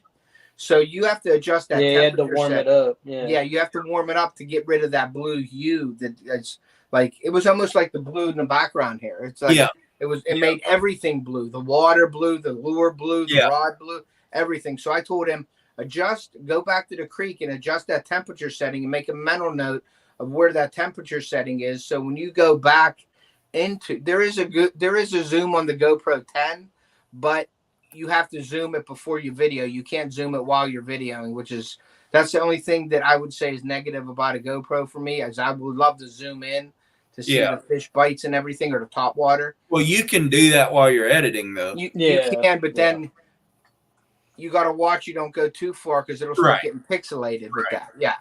Welcome in, Danny Stone. Well, see, that's another thing I really like about my phone, like using my phone for. YouTube. I love my phone.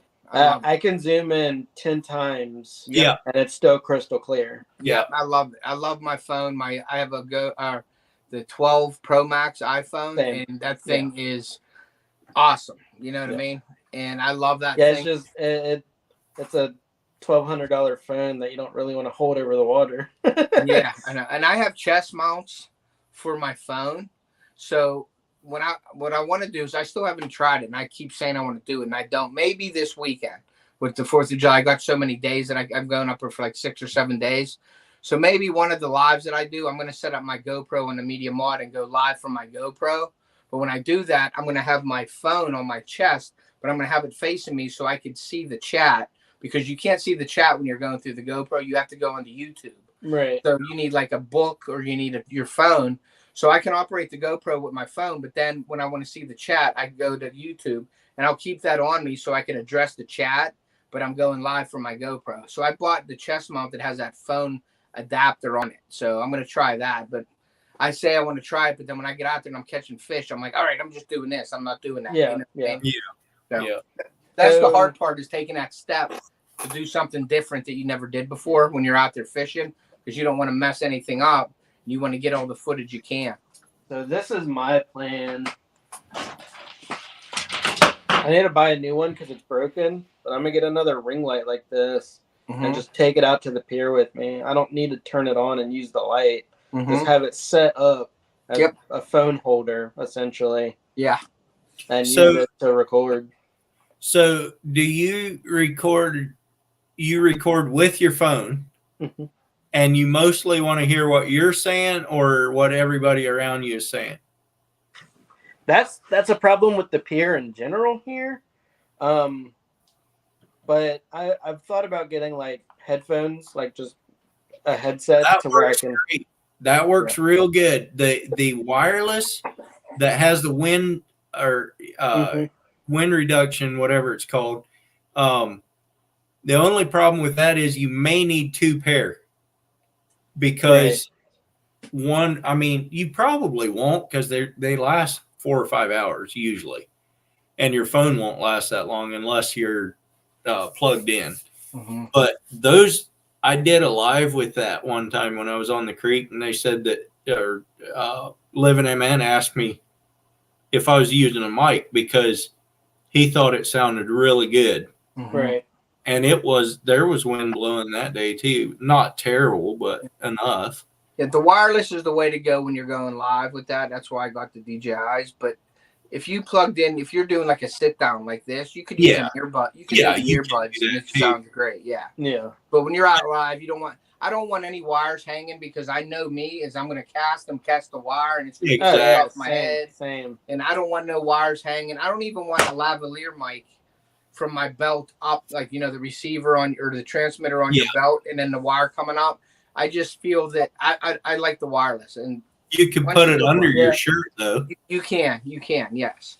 But I just don't like the wire. Phone headphones that are wired is, no matter where you put that wire, every time you move, it shifts as well. So you get that noise every time you move. Get that pull on your head and stuff, and you'll feel that there. I like the wireless. Wireless is the way to go. Now with the phone, you can go with even a Rode mic, a microphone, or shotgun mic, and that'll cut out a lot of that background noise, because it'll concentrate on wherever it's pointing.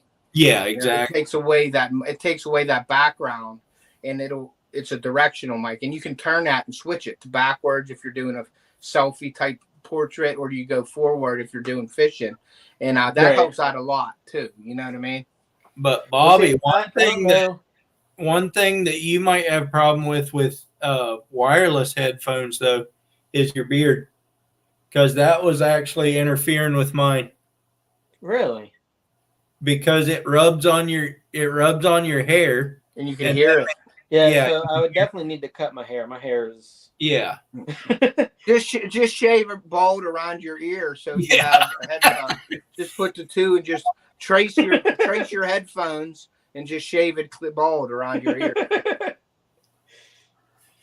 Yeah. Well, hey, listen, Earl, I got to get going, buddy. I got to go look at all these emails, and I got to get to bed for work tomorrow. So But thank you for having me up, buddy. And you're welcome. If you get a chance this weekend, I'm going to be going live a lot throughout this 4th of July. If you could pop in, it'd be nice to have you, buddy. Yeah, I will try. I'm probably going to be fishing Saturday and Monday. So, and I don't usually go on lives on Sunday. So yeah, I got you. Maybe if you want to talk about something, maybe we can do sort of a little bit of a collab fishing thing on Saturday. If you'd be interested in that, maybe we go from stream live in the ocean. Yeah, we'll do a little live stream collab or something. We'll talk maybe Friday or something. Talk about it. Yeah, I've actually thought about doing that. Yeah, that's what I want to do. Live collabs with people. Now, when I do that, though, the only thing about my wireless mic, my DJI, is I can't hear you. You can hear me, but my phone the speakerphone gets disabled when I use that microphone, so I can't hear you guys talking through it. So we tried using a Bluetooth. Me and JJ Jones, we did a Bluetooth. We tried a couple different things, and when I plug that DJI into my Apple phone, which they have to fix that eventually, so you can stream with it better. But I can't hear you, but you'll hear me perfectly. But I can't hear the chat when I'm on StreamYard with it, so I just got to go straight microphone with my phone. Huh. Yeah, so that's kind of disappointing with that in a way. I wonder if it would work with the wireless ones.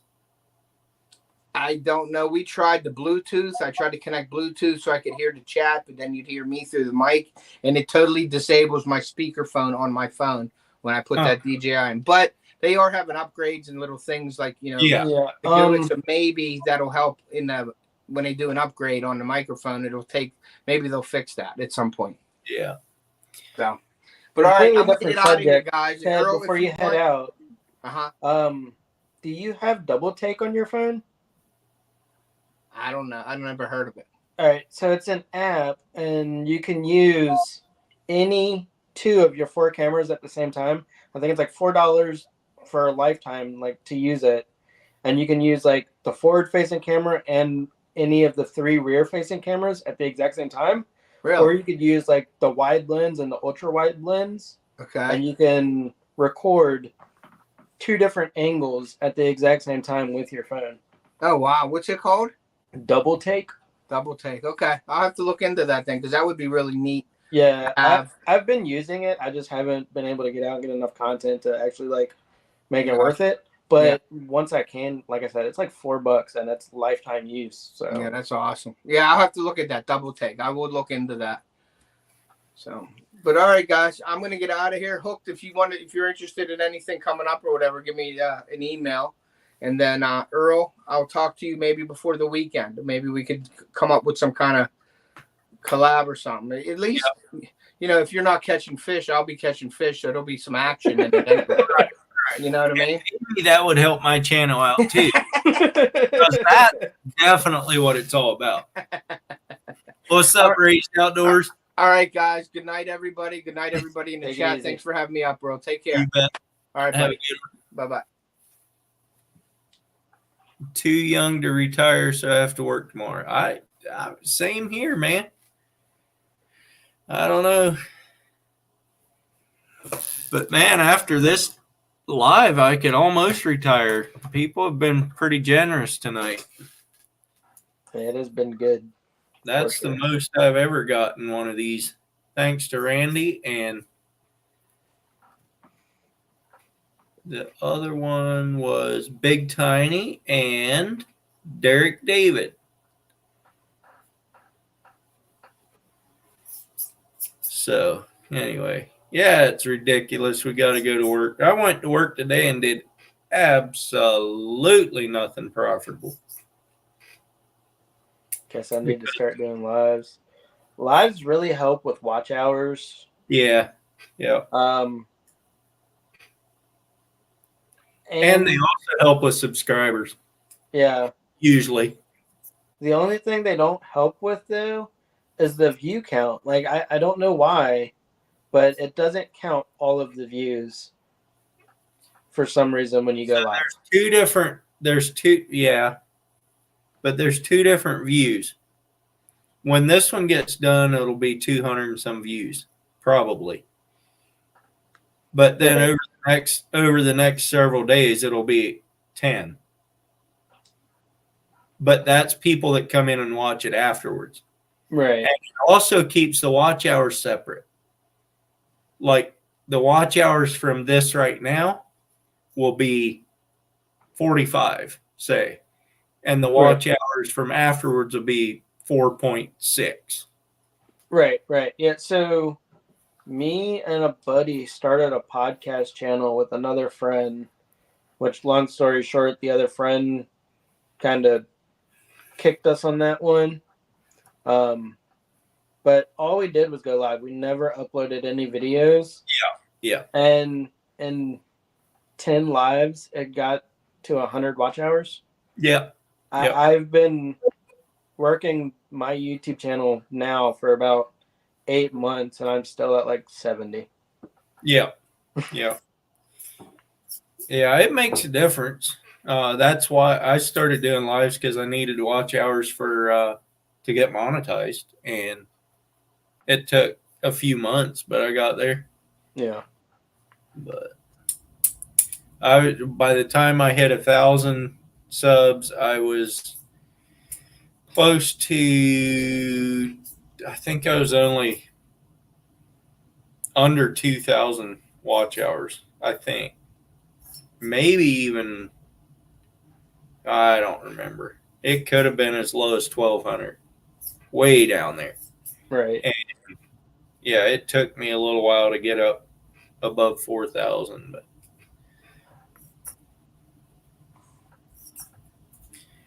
yep. Well, it's almost 9 o'clock here, and the sun's still not set.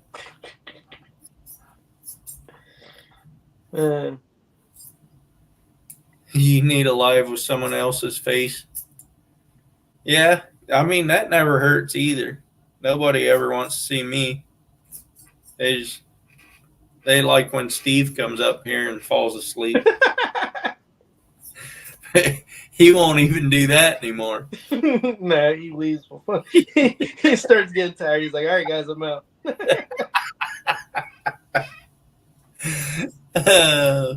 That's funny.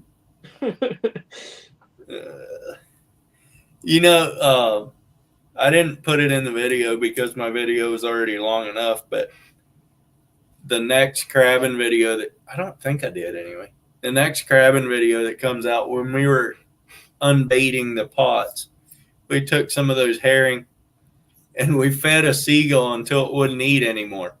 I have never seen that before in my life. Yeah, that's a new one. But it was the only seagull around, so we could do it. Now, if there would have been 10 of them around, it would have never gotten enough. But that thing swallowed 2 great big herring. I mean, big ones.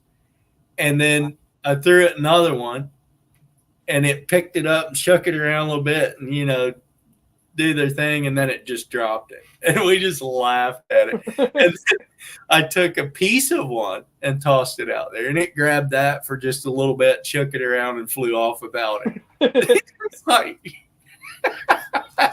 he had enough. That's great. Yeah, I've never heard of that. That's interesting for sure. Yeah. He had to post a video of his boat going faster, but it might have been the camera angle. That was a really cool video.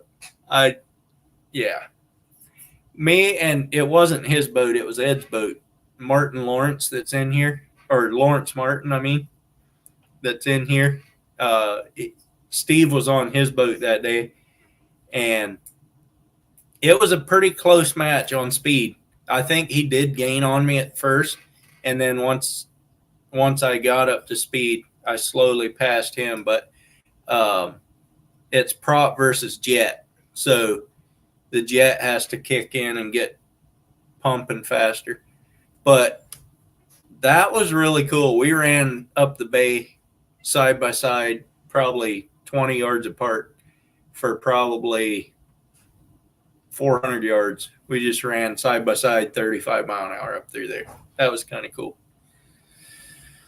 But wait, so watch hours only count for 12 months?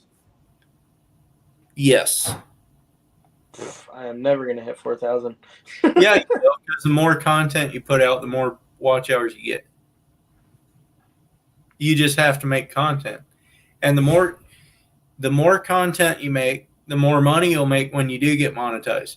Because you may only make 1 cent on your old videos, but that's 1 cent that you didn't have before. Right.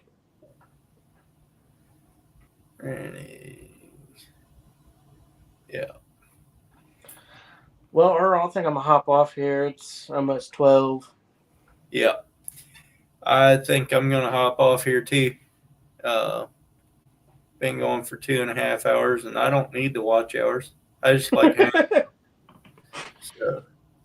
And I already made more on this video than I have on any of my others. So, I mean, why not? Right.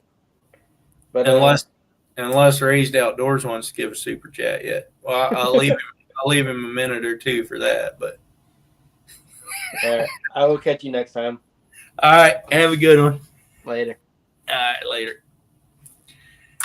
Well, guys, I think I'm going to call it a night too. Go out and take the irrigation off the garden and go to bed, wake up in the morning, and go to work. And hopefully from now on, I can keep my videos going for 6 p.m. instead of 6 a.m., although that one did pretty good. The one that I released at 6 in the morning this morning. I just wasn't there for the first 9 minutes of it because it was still shutting my eyes. Look at that. Randy gave another 99-cent one. Randy, you're too kind. Yeah. So I think I'll shut her down with that. And thank you all very, very much for your donations. I appreciate that. Anything helps. And yeah, I will catch you on the next one. Either Friday, probably. I don't know if I'll go live Friday. And I may be fairly tired Monday because I'm planning on being on the ocean Monday. So we'll see about Monday. But yeah, I wondered what was going on this morning too. I woke up and looked at my phone and I had a comment on my video. I'm like, wait, what? This isn't supposed to go till tonight. And I looked at it. I'm like, you got to be kidding me. So jumped in and chatted with everybody. But yeah, that was a little strange. I'll try not to let that happen again. But all right. Good night, everybody. Have a wonderful evening, and I am out.